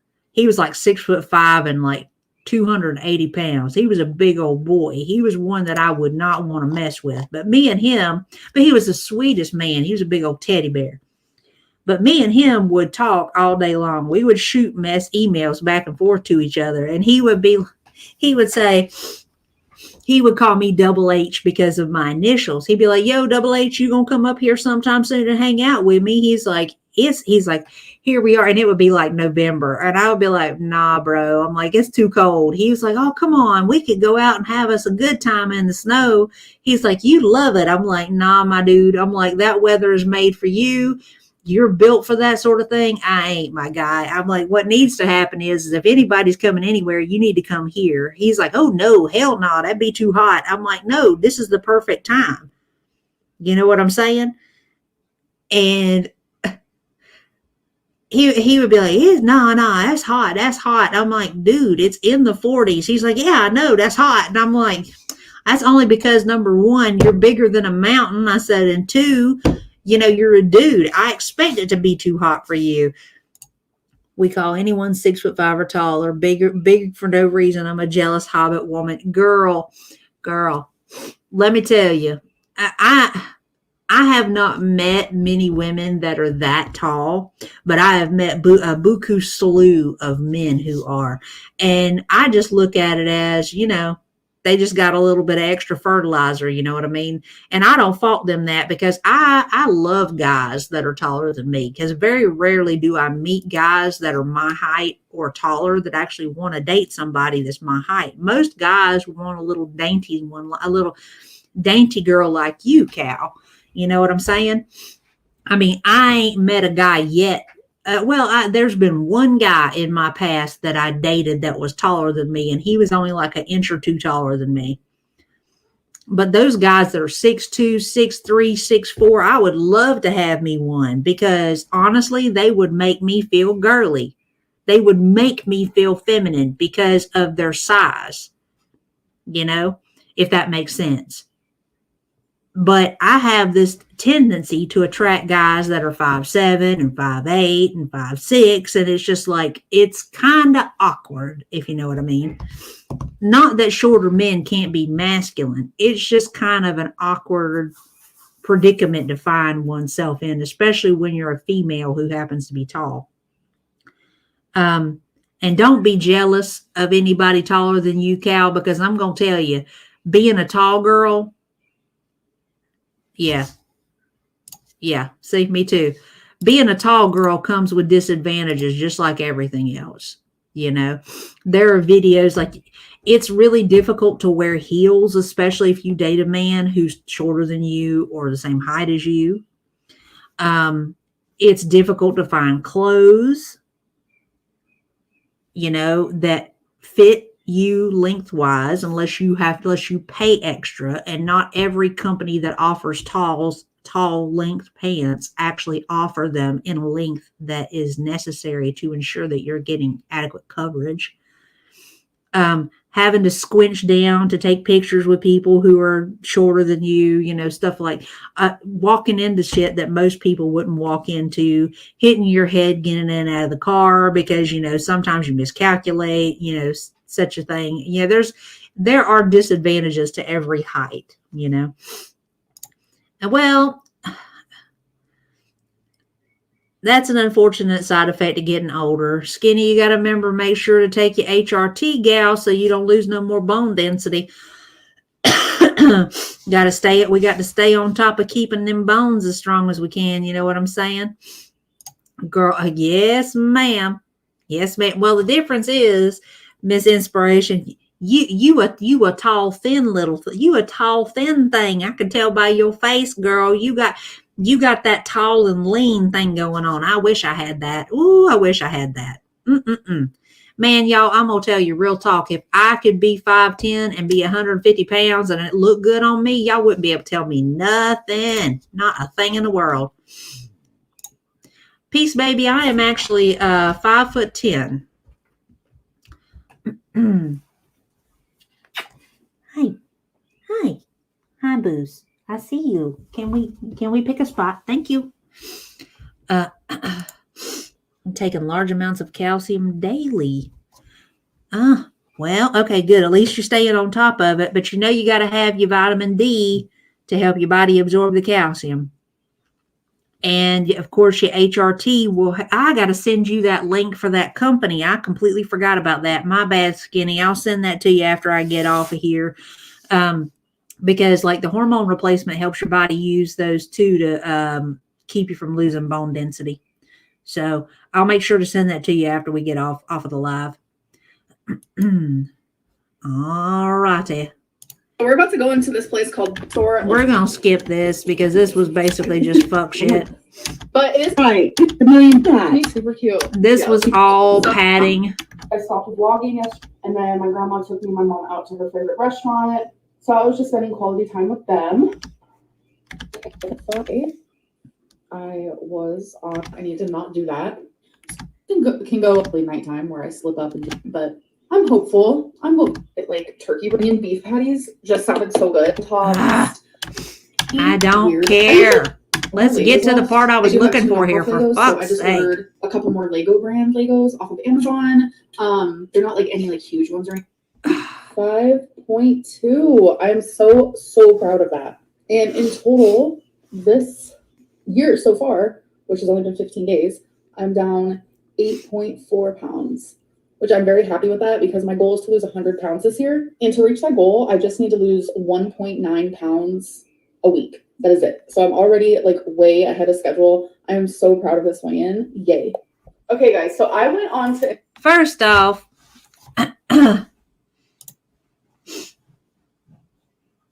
Dove said it for me. and the fact,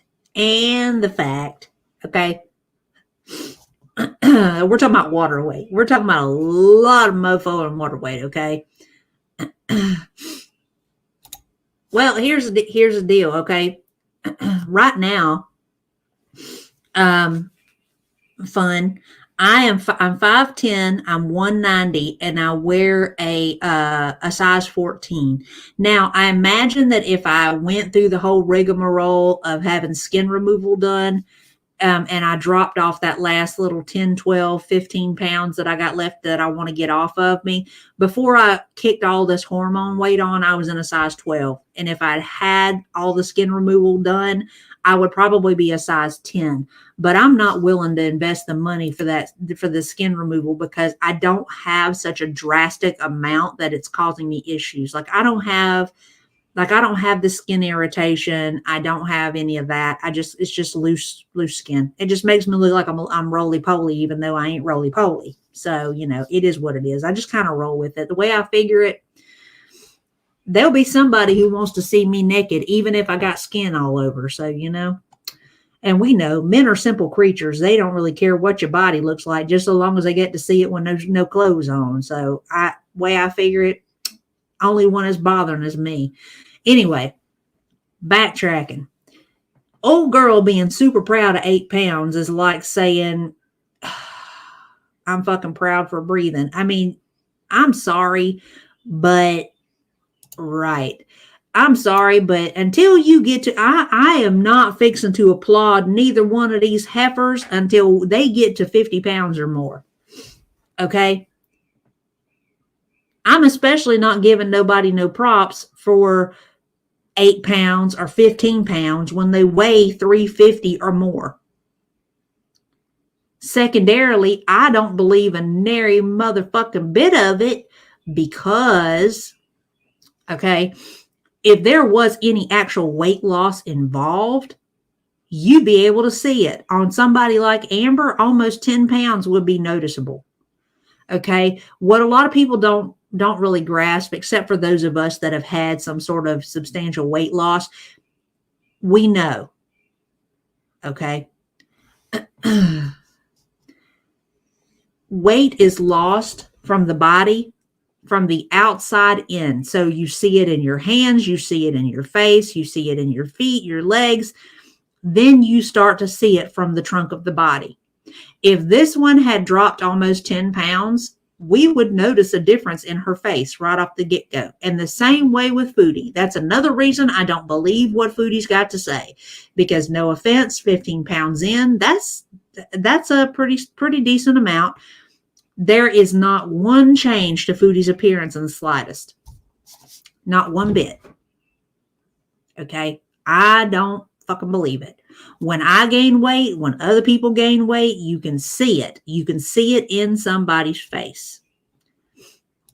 Hi, Beach Flower. Good to see you. Welcome, welcome, welcome. Good to have you. See, I can't speak on the boob thing because I ain't had boobs for the last 20 some odd years. My tatas deflated, and it don't matter how much weight I gain. My boobs don't get any bigger no more. Realistically, if I'm ever gonna have tatas again, I'm gonna have to buy a pair because these poor things, they are like ankle socks with ankle socks with sand in them. You know what I'm saying? I take the braid off and they head south momentarily. You know, I am not that lucky that I tend to put any weight on back in my chest area. I tend to put the weight on around the belly, around the hips, you know, but yes, in the face, that's the first place that it's noticeable. What you laughing about, girl? Beauty's in the eye of the beholder, and gravity is a thing after years of wear and tear. Amen. I'm so glad you appreciate that, Kalari, because I'm not trying to be ugly. I'm just calling it like it is. Inferno, me and you talked about this. We talked about this when we were talking about my face, my dude. I done said it to you. The only time I'll even consider plastic surgery is if I'm getting some knockers. You know what I'm saying? Oh, I've seen some of your shorts in the past. I had no idea you did lives. That's great. And I'm already subbed and liked. Well, thank you. I appreciate that. And I really am glad that you enjoy it. I do a little bit of everything. But we do us like a week, like a get together where we talk smack about people and, you know, stuff like that. I mean, we ain't getting down and dirty and ugly around here. We're just talking like rational folks. You know what I'm saying? Just having a good time together, because that's realistically what this is all about. Life is too serious. Life is serious enough without it all anyway. Well, true. I get that. That makes perfect sense. But I mean, realistically, right off the bat, and I have done some research on it, I'm going to want mine to be under the pec and not outside the pec, because I don't want to be looking like, as an old woman, I don't want to be one of these old broads looking skinny as hell with a pair of floaties on her chest, you know. The other thing too, because of the drop, you know, the droop and everything, I'm going to have them probably lifted a little bit too before they can put them in, you know. I'm glad you think so. Well, here's the deal. Let me tell you what got into that. We were talking, when I talked about skinny, I had a chemical peel done on my face. That's why I'm not on camera. Because I look like Freddy Krueger right now. But Inferno, God bless his heart, he's been checking on me going, hey, everything okay with you? How you doing? And I've told him, I was like, I'm doing all right. I'm dealing with a lot of itchy skin, but other than that, I'm okay. And when I was telling him what I had done, he was like, I don't know why you do that. I like your face. And I said, well, I like my face too. I was like, but I can always do something to make it look better to me. You know what I'm saying? This is really for me. You know, I'm trying to make my outsides as healthy as I made my insides. You know, I'm trying to do what I can to take care of myself.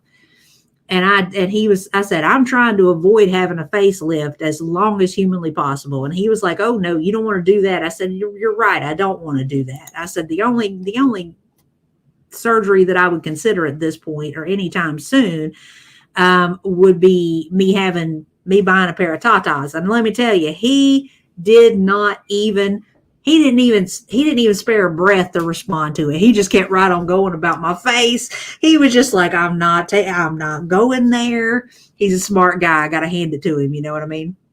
I'm coming up on my 6-year anniversary for gastric bypass. I lost 120 pounds. I've put on 10 this past year because menopause crap. Girl, you is not telling me nothing I do not know, honey. I had 60 pounds jump on my butt almost instantaneously the moment I went into the pause. Woo, Jesus, it was, ooh. But I've got almost all of that weight back off. You know, I've kicked up my activity level again. And I did intermittent fasting, and first thing right off the rip, I went on HRT because between the weight gain and brain fog, I was having so many problems, and I was just like, oh, I can't do it. Nah, girl, that's exactly what my plan is. I ain't about to be walking around with a pair of floaties attached to the front of my chest. I just can't. Girl, it comes out on occasion. Most of the time, I don't even notice. Hi. Have a good night, Pix. I hope you sleep well. Sleep well, everyone. Be good people and have the life you deserve.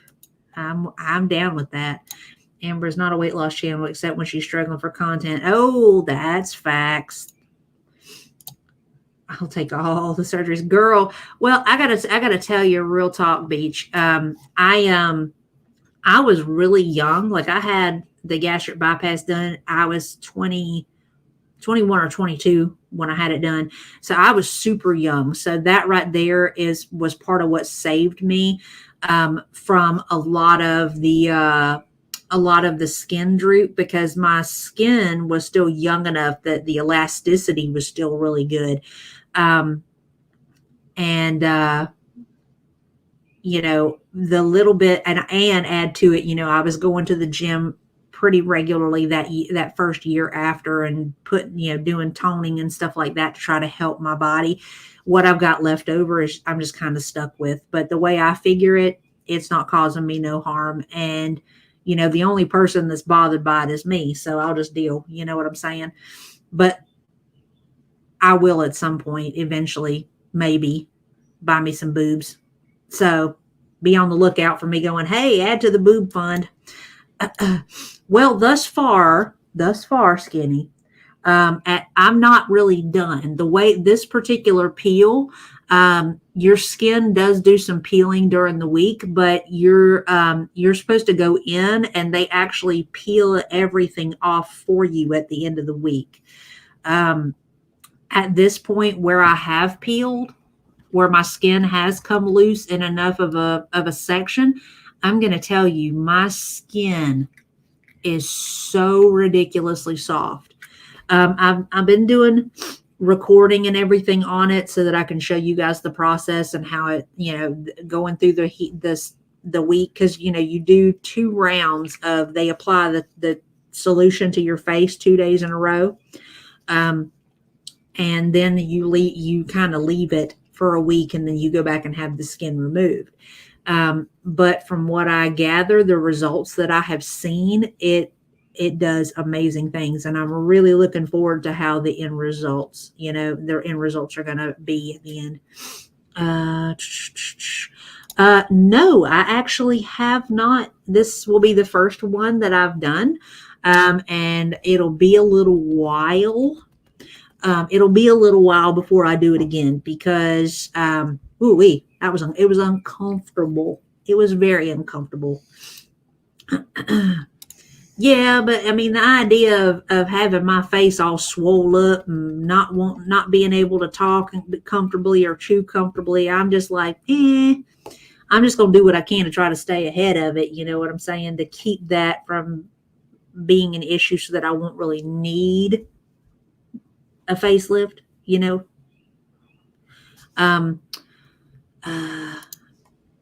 Yeah, I do too, actually. And you know, that's actually considered like a form of slugging.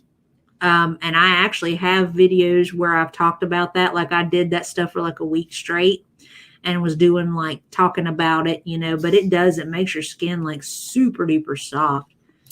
Hi, Kelly King. How you doing? Good to see you. Actually, SH, the video that I did on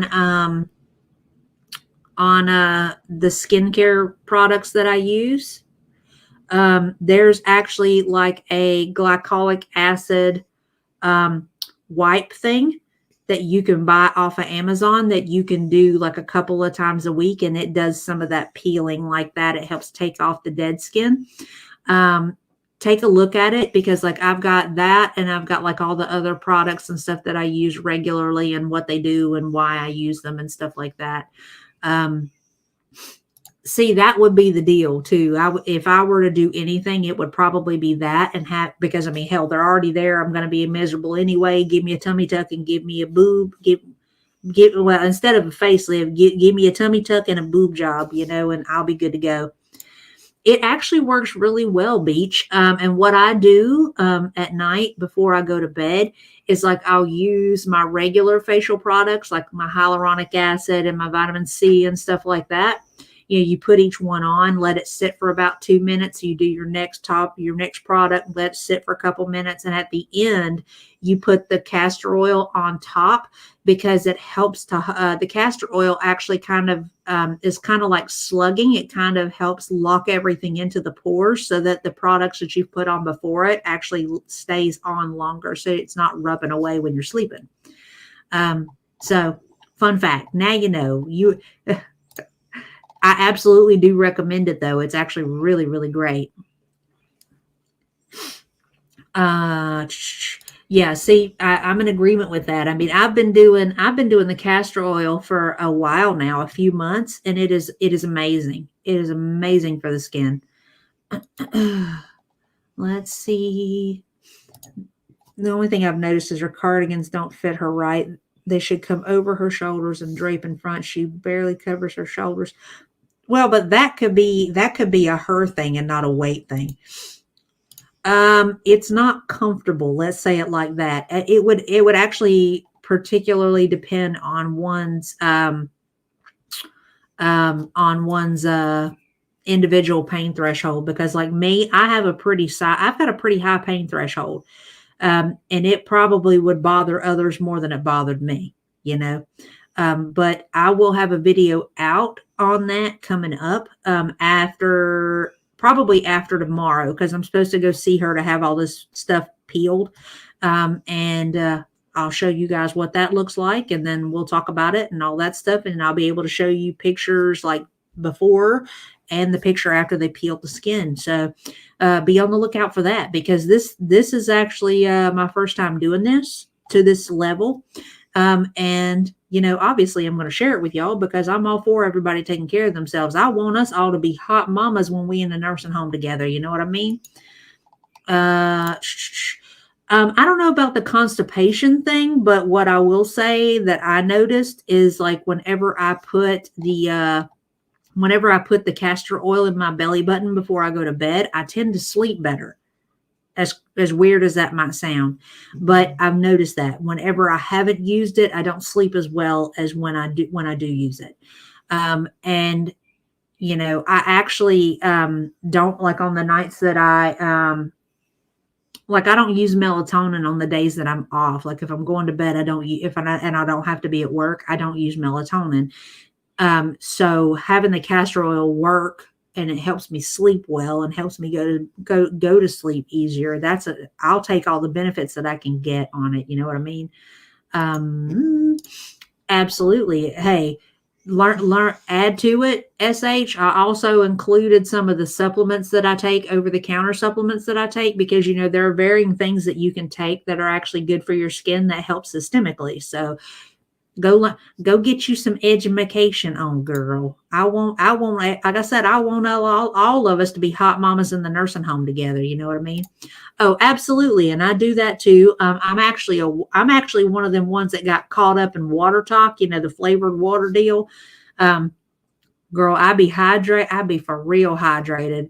I don't know. I actually have gotten to the point now where I bought like, what do you call it? Bloody hell. I done lost the word. I can see it in my head. electrolyte drops to put in my water so that I can be sure that I'm not flushing everything out of my system. Let's see.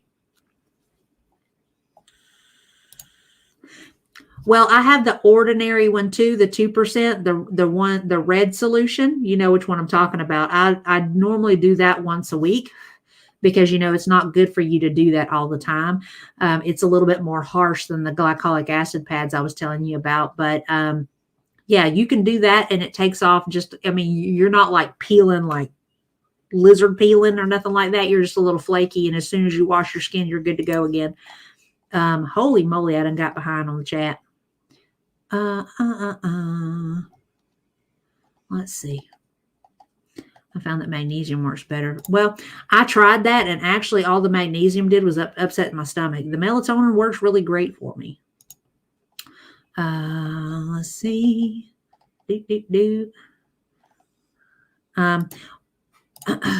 Well, the coconut oil is more occlusive in comparison to the castor oil, but it's also really heavy. That's part of the reason why I like the castor oil. It's really light. Even if you put, you put some of it on, it's not, you don't feel like it's real sticky, which I noticed that the coconut oil kind of does. It's a little bit heavier, All righty. Oh, yeah. Absolutely. I'm totally down for that. All right, let's continue on with this chucklehead here. Instagram, I told you guys to ask me questions. I figured it could be fun to do some rapid fire questions. First off, her saying, ask me some questions. She was opening the door for somebody to ask about Becky so that she could have some shit to say because she didn't just want to come on here and go off on a Chantal type tirade. So let's get into it. Favorite thing about living in Oklahoma so far? Definitely living on my own. I love living on my own. My rules, I can do whatever I want. Everything is mine. It's like my own little haven, sanctuary. I like doing things on my time. And I don't know, just something about it is just so freeing. And I never expected to love it this much, but I really do. When did you start listening to The Weeknd? So it was 2011. It was when I heard Same Old Song. I became obsessed with him. There's a few artists that I'm just majorly obsessed with, like Banks, Miley Cyrus, Billie Eilish, The Weeknd, and there's a few others. No one cares. And that was sweet. But The Weeknd means December 31st, because I did drink on New Year's Eve.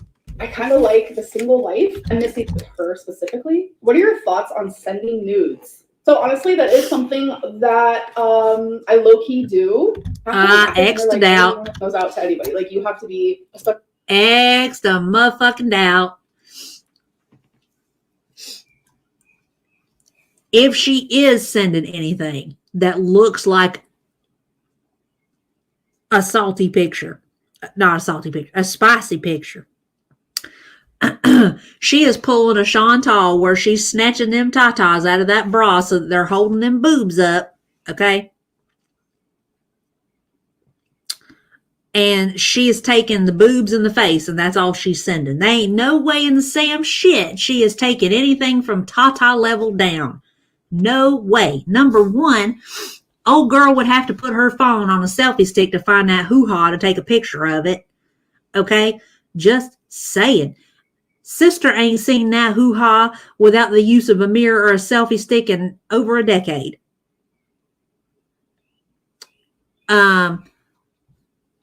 See, crazy as it sounds, I haven't either.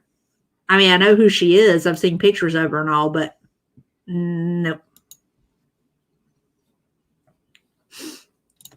Special girly pop, okay? But I don't see anything wrong with it. If two people are into each other, go for it. Did it snow in Oklahoma? Yes, it did. So the last question I'm gonna do is, how do you feel about Becky talking about you again? So honestly, I find it... That's what she was fishing for. She was opening that door to give people to create an opening for it. A little weird, only because she was the one who initially said, keep my name out your mouth or the law is going to get involved. And then I think it was a few months later, I brought up the law just to remind her that was initially what she wanted. It was my way of agreeing, but now she's talking about me. I don't know. Share your story, share your truth, share what you think is your truth. I don't know what else to say about it at this point because I'm just not really into this whole, let's talk shit about our ex for money. I personally am not going to be doing it. I did go against my morals at the time when Destiny started saying all those things about me, and I went on live stream and then started doing the same. I was in a very bad headspace at the time, but I'm not gonna let that be an excuse, because even if I was in a bad one now, I still wouldn't let myself succumb to that type of energy, because I'm not gonna do it. She can do whatever she wants, and I'm not gonna say a damn thing, because I just wish her nothing but healing, happiness, health, success, all the good things in the world. But it is a little confusing because she was the one who initially brought up the law. Okay, so real quick, we done talked about this before with Amber. Boo man, I love you, baby, but I'm trying to be functional and get some stuff done, man. I can't have you right there. You got to stay over here, okay? All right, we gonna back up real quick. Knowing what we know about Amber, I done pointed this out to y'all, okay? That this one tells on herself when she's fucking lying. The video where she said, I could care less if Becky talks about me. She loves to shake her head no while she's lying her fucking ass off. Now, why? And we've caught her doing it a few times. So let's watch her do it one more time. She's sitting here lying her fucking ass off, saying, I'm not going to do that, and we're not going to, and this, and she's just shaking her head no. She is literally telling on herself that she's a liar. I'm just not really into this whole let's talk shit about our ex for money. I personally am not going to be doing it. I see right there. I'm not going to be doing it, and the head's already shaking no. Did go against my morals at the time when Destiny started saying all those things about me, and I went on live stream and then started doing the same. I was in a very bad headspace at the time, but I'm not going to let that be an excuse, because even if I was in a bad one now, I still wouldn't let myself. See her shaking her head no right there too. Even if I was in a bad headspace now, I'm still not going to do it. Come to that type of energy, because I'm not.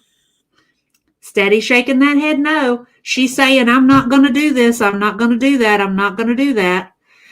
I'm going to do it. She can do whatever she wants, and I'm not going to say a damn thing. Right there. She says, she can do what she wants, and I'm not going to say a damn thing. And the head's just a shaking. Because I just wish her nothing but healing, happiness, health, success. The whole time she's saying, I wish her happiness, health, success, whatever. She's just a shaking that head. All the good things in the world. But it is a little confusing because she was the one who initially brought up the law. First off, that's what brought me into this, because fuck the rest of this non-tent, okay? I'm going to just say this. First of all, ma'am, you can't try to use somebody's words against them to try to keep them under control when you the one that started it. If you had let it go and left the girl alone, she would never have had to bring up contacting the law about you keeping your name out of her, keeping her name out of your mouth. My bad, y'all. Secondarily, who is you gonna be to sit here and talk about this girl and blame her for everything, including you causing yourself to have cancer, and expect that she's just gonna sit idly by and not end up saying something at some point? First off, I am 100% glad that Becky has finally had enough and that she's ready to come out with it. Because number one, it's going to be incredibly cathartic for Becky, for her to unleash and just let everything out. It is going to close a door for her. I'm sorry, it just dawned on me. I think I've called Becky a couple of times. That's my bad, y'all. Old habits.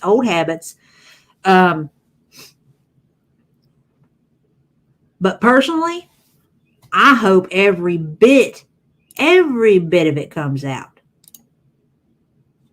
I hope she airs every bit of that dirty, funky laundry. Every bit of it. And that right there is why she's worried. That's why she's worried. Yep. Both of these ladies have their tails that are so incredibly obvious to everybody but them. That's why when she made the comment, that she started threatening Beck with legal action for even bringing up ALR. Very rarely. I went back and found that clip of ALR saying, I don't care what she says about me. She can talk about me as much as she wants to. And I put that shit up as a short and I tagged ALR and said, ain't this you? This you? And I tagged Beck in it too. God damn. My bad, y'all. I am not a transphobe. I swear. I just have trouble with change. I tagged Beck in it too because I wanted Beck to be able to have it so that whenever the time comes that ALR starts in with her fuckery, that she has it to use as ammo. Because ALR has gotten away with far too much for far too long. Add to it, the girl is so goddamn cocky for no fucking reason that I personally think that she deserves every bit of what she's got coming in relation to her bullshit being put on full display for everybody to see. I mean, here she is going on TikTok, uploading a video, playing the "Won't you catch me outside? How about that? Cool. I hope somebody does catch your ass outside, ma'am, and I hope they knock you in your fucking teeth. Secondarily, catching your ass outside, the only time that's going to be hard to do is when your ass is done walking the dog, because you don't go outside any other time than that. But when you are out there, you ain't going to be hard to catch at all, ma'am. Your ass moves slower than damn molasses uphill in winter. Talking about she walked a mile my fucking ass. Like I told Hannibal the other night. Real talk. Fact is, old girl might have walked a half a mile. She got a half a mile away from the house and then realized how far it was going to take her to walk back, and old heifer called her an Uber. You can't tell me she didn't. First off, I'm sorry. I don't believe her big ass is going outside to vape. She is too fucking lazy. She is sitting right there on her fucking couch vaping. I don't know about that, because I'm going to tell you, I vape. And mine ain't never set off the smoke detector. Unless she got some serious something going on up in there. She's blowing it right into the smoke detector. Facts. Me too. All day. Foodie too.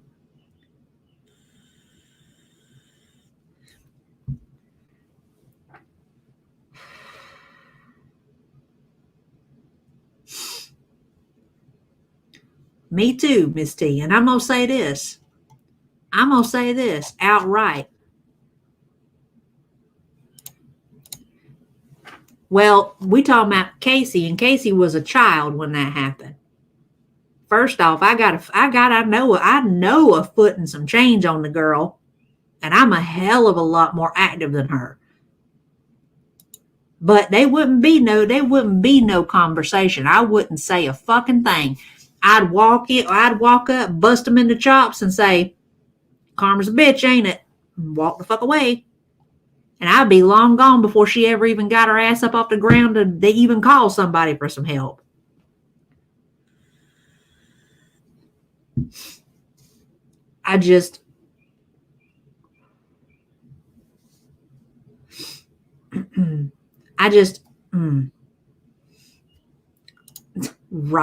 Right.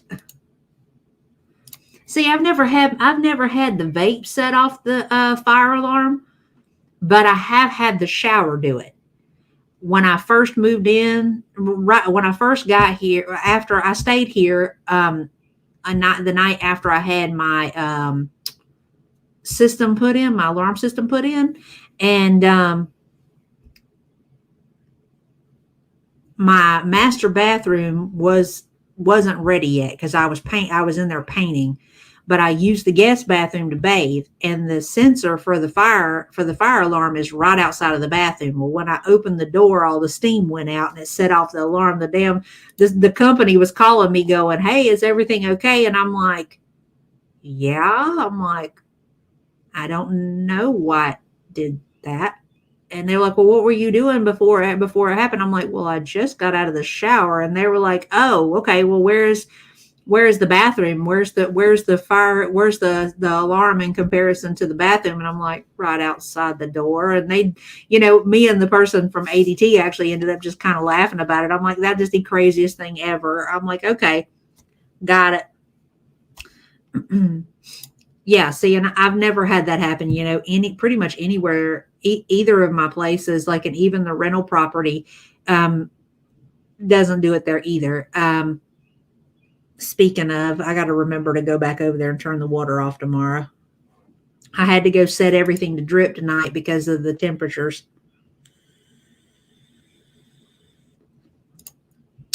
That's a good point, but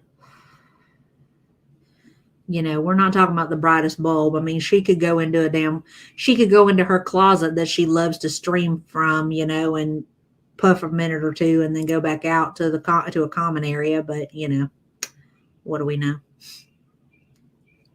Facts.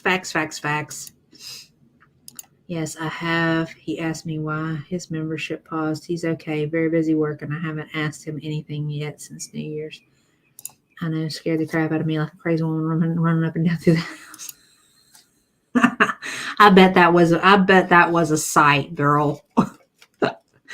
Oh, so while we are here, I have expended pretty much what I wanted to cover. Unless there's something specific that you guys want me to touch on while we're here.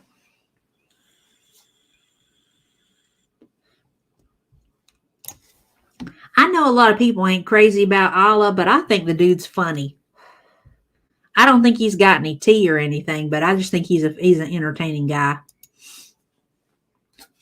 And to be a big dude, he's a nice looking man to be a big dude.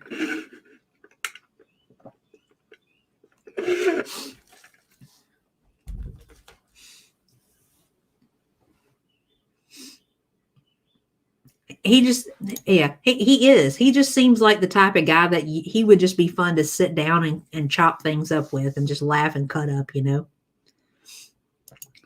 That's why my crazy ex-husband is a great ex, but sucked as a husband. He comes around once a year to see the kids and do all the plumbing, electrical that I can't. Isn't that nice? Built-in handyman. You're like, hey, why are you here? I think so too, but Salah's got his head planted so far up his ass, it's ridiculous. Right. See, I can agree with that. I don't know if I don't put too much weight on what he's got to say, but he's an entertaining dude, no question. Oh, old girl is putting her foot in it, Bro ain't got insulation like that for no reason. I think so too. Honestly, some of that he was actually making excuses for him, but such as it is. I think so. That you can tell. I mean, him saying, let's not talk about his family. His family's good people. I can respect that. I don't think so. I mean, he even said himself that he said that Salah doesn't answer his phone calls when they're from the phone that Salah has. So they may not be. I mean, it looks pretty likely.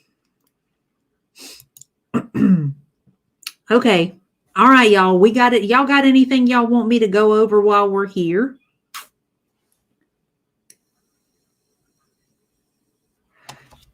Because we have been at it 2.5 hours.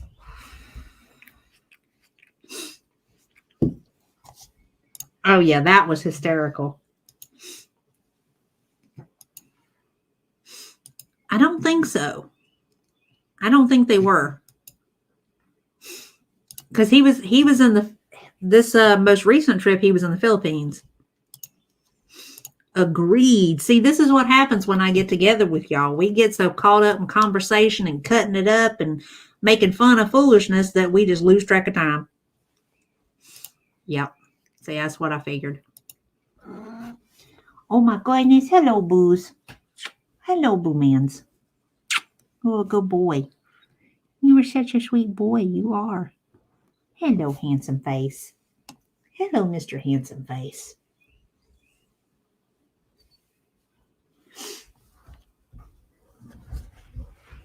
Oh, there's no question about that. But some of that I think is an inadequacy problem because Teeny weeny, teeny weeny, shriveled little short man. sucks to suck.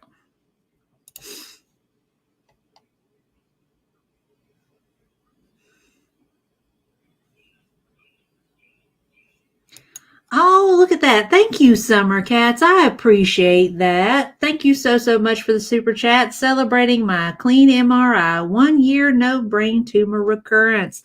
Love ya. Love you too. Congratulations, girl. We are going to send out good vibes and love for ongoing remission. Yes, ma'am. That is what I am talking about right there. We are all about celebrating them wins and them milestones. That is what I'm talking about.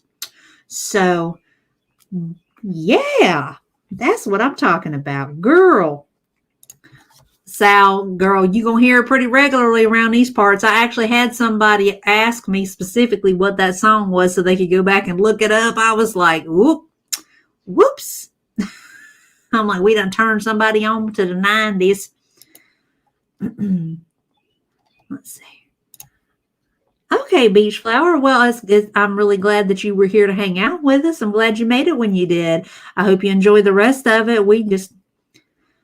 Girl, we go all over the place with the conversation. So if we get sidetracked in it, just kind of push through, okay? All right. Can't remember what I had for dinner yesterday, but I know that every lyric to that song. I know, right? It's kind of hard not to when we heard it so much. Yes, ma'am. Redneck Riviera represent.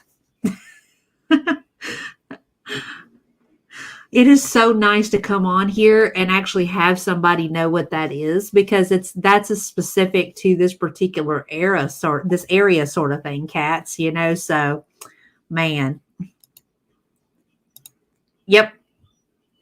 No short dick man. That's right. But the version that I'm using is of course the PC version, the edited version, because I didn't want to get hung up in something because somebody said because the song says dick in it,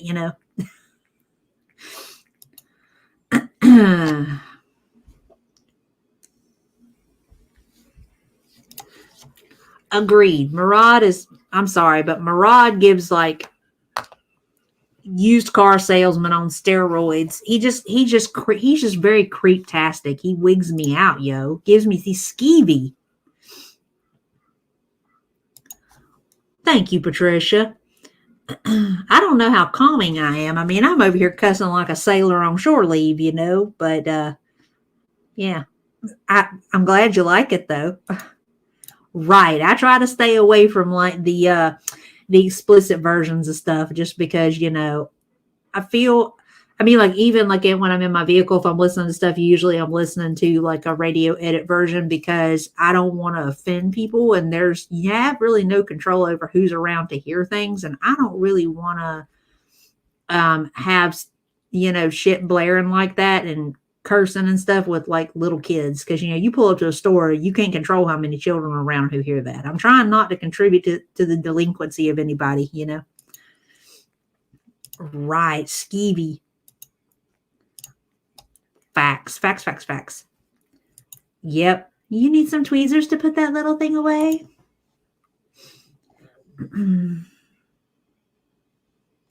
Oh, yeah.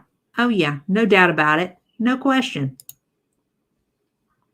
Right. No doubt.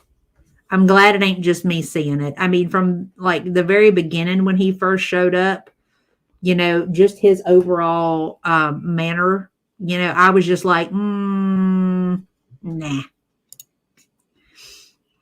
Sala is definitely embarrassed of her, especially since he is so arrogant. I also think they both are actually flattered when people think she's pregnant because it explains her shape, size, and need to rest.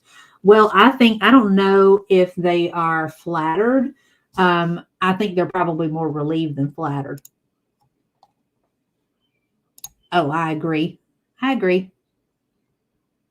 Giving whole new meanings to the word beard in the Arab culture. Ooh.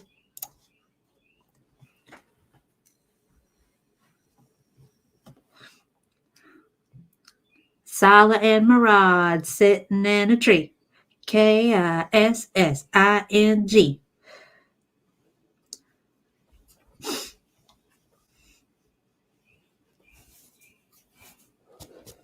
Then comes Sala with the shooting, with the, oh Lord, I didn't think that through. I'm gonna have to come up. I'm gonna have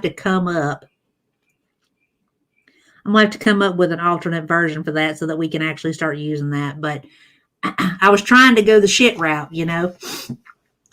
Because I mean, obviously they're butt buddies. Facts. I ain't never seen a pregnant woman who's got shit hanging down, a flap hanging down between their knees. You know what I'm saying? Ooh, that's a good one. Leave it to Inferno to help me on that, man. He's just as twisted as I am. Anyone know the reference, Sally? That girl. Ooh. That's funny. That's exactly why she did that. Sitting in the loo. That's a good one.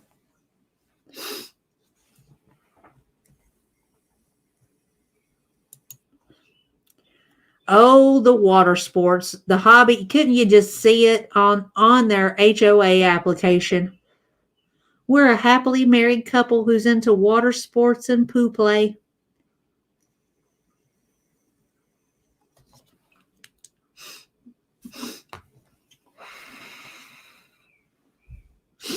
But they are absolutely perfect for each other because they're both assholes, you know.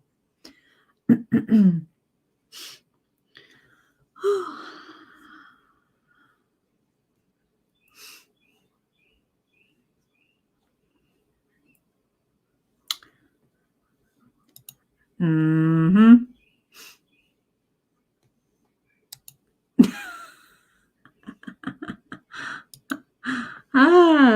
See, this right here is why we get along, y'all. The fact that we can just sit here and have conversations like this and just get tickled over stuff like this. I'm sorry, but, you know, the fact that Foodie doesn't know that he's using her as a method to hide something about himself is beyond amazing to me because, I mean, honestly, Sala could be like a truly like effeminate gay man and she still wouldn't see it. It's beyond bizarre the things that we choose to see and not see.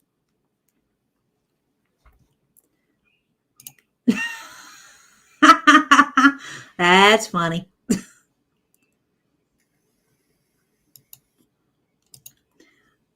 Good night, cats. See you later, love.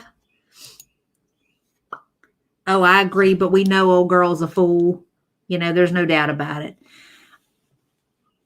Oh, yeah, there's something just not right with him. Altogether not right.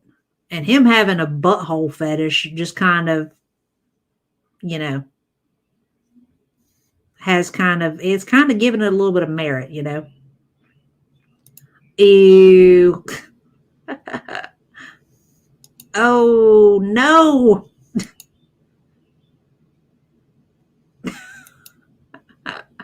That's funny. Y'all are too much. Oh, Lord. We're going to have to do some fine tuning. We're going to get it worked out, though, Sal. Y'all done grossed out, Angie. All right, y'all. I reckon since there ain't been anything you guys have requested us delve into before we call it a night, I guess I'm going to let y'all go. It is 11 p.m. my time. And I know it is probably later than a few for a few of y'all. So I'm going to let y'all go because you guys have to get up tomorrow and be reasonably presentable functioning human beings tomorrow. It is actually 11 p.m. my time, a little after 11 p.m. I am on Central Time. So I am going to let you guys go because not only is it getting late, for some of y'all. But I am ready for some dinner. I have only had some pancakes and a little bowl of cereal today. So my belly is talking to me.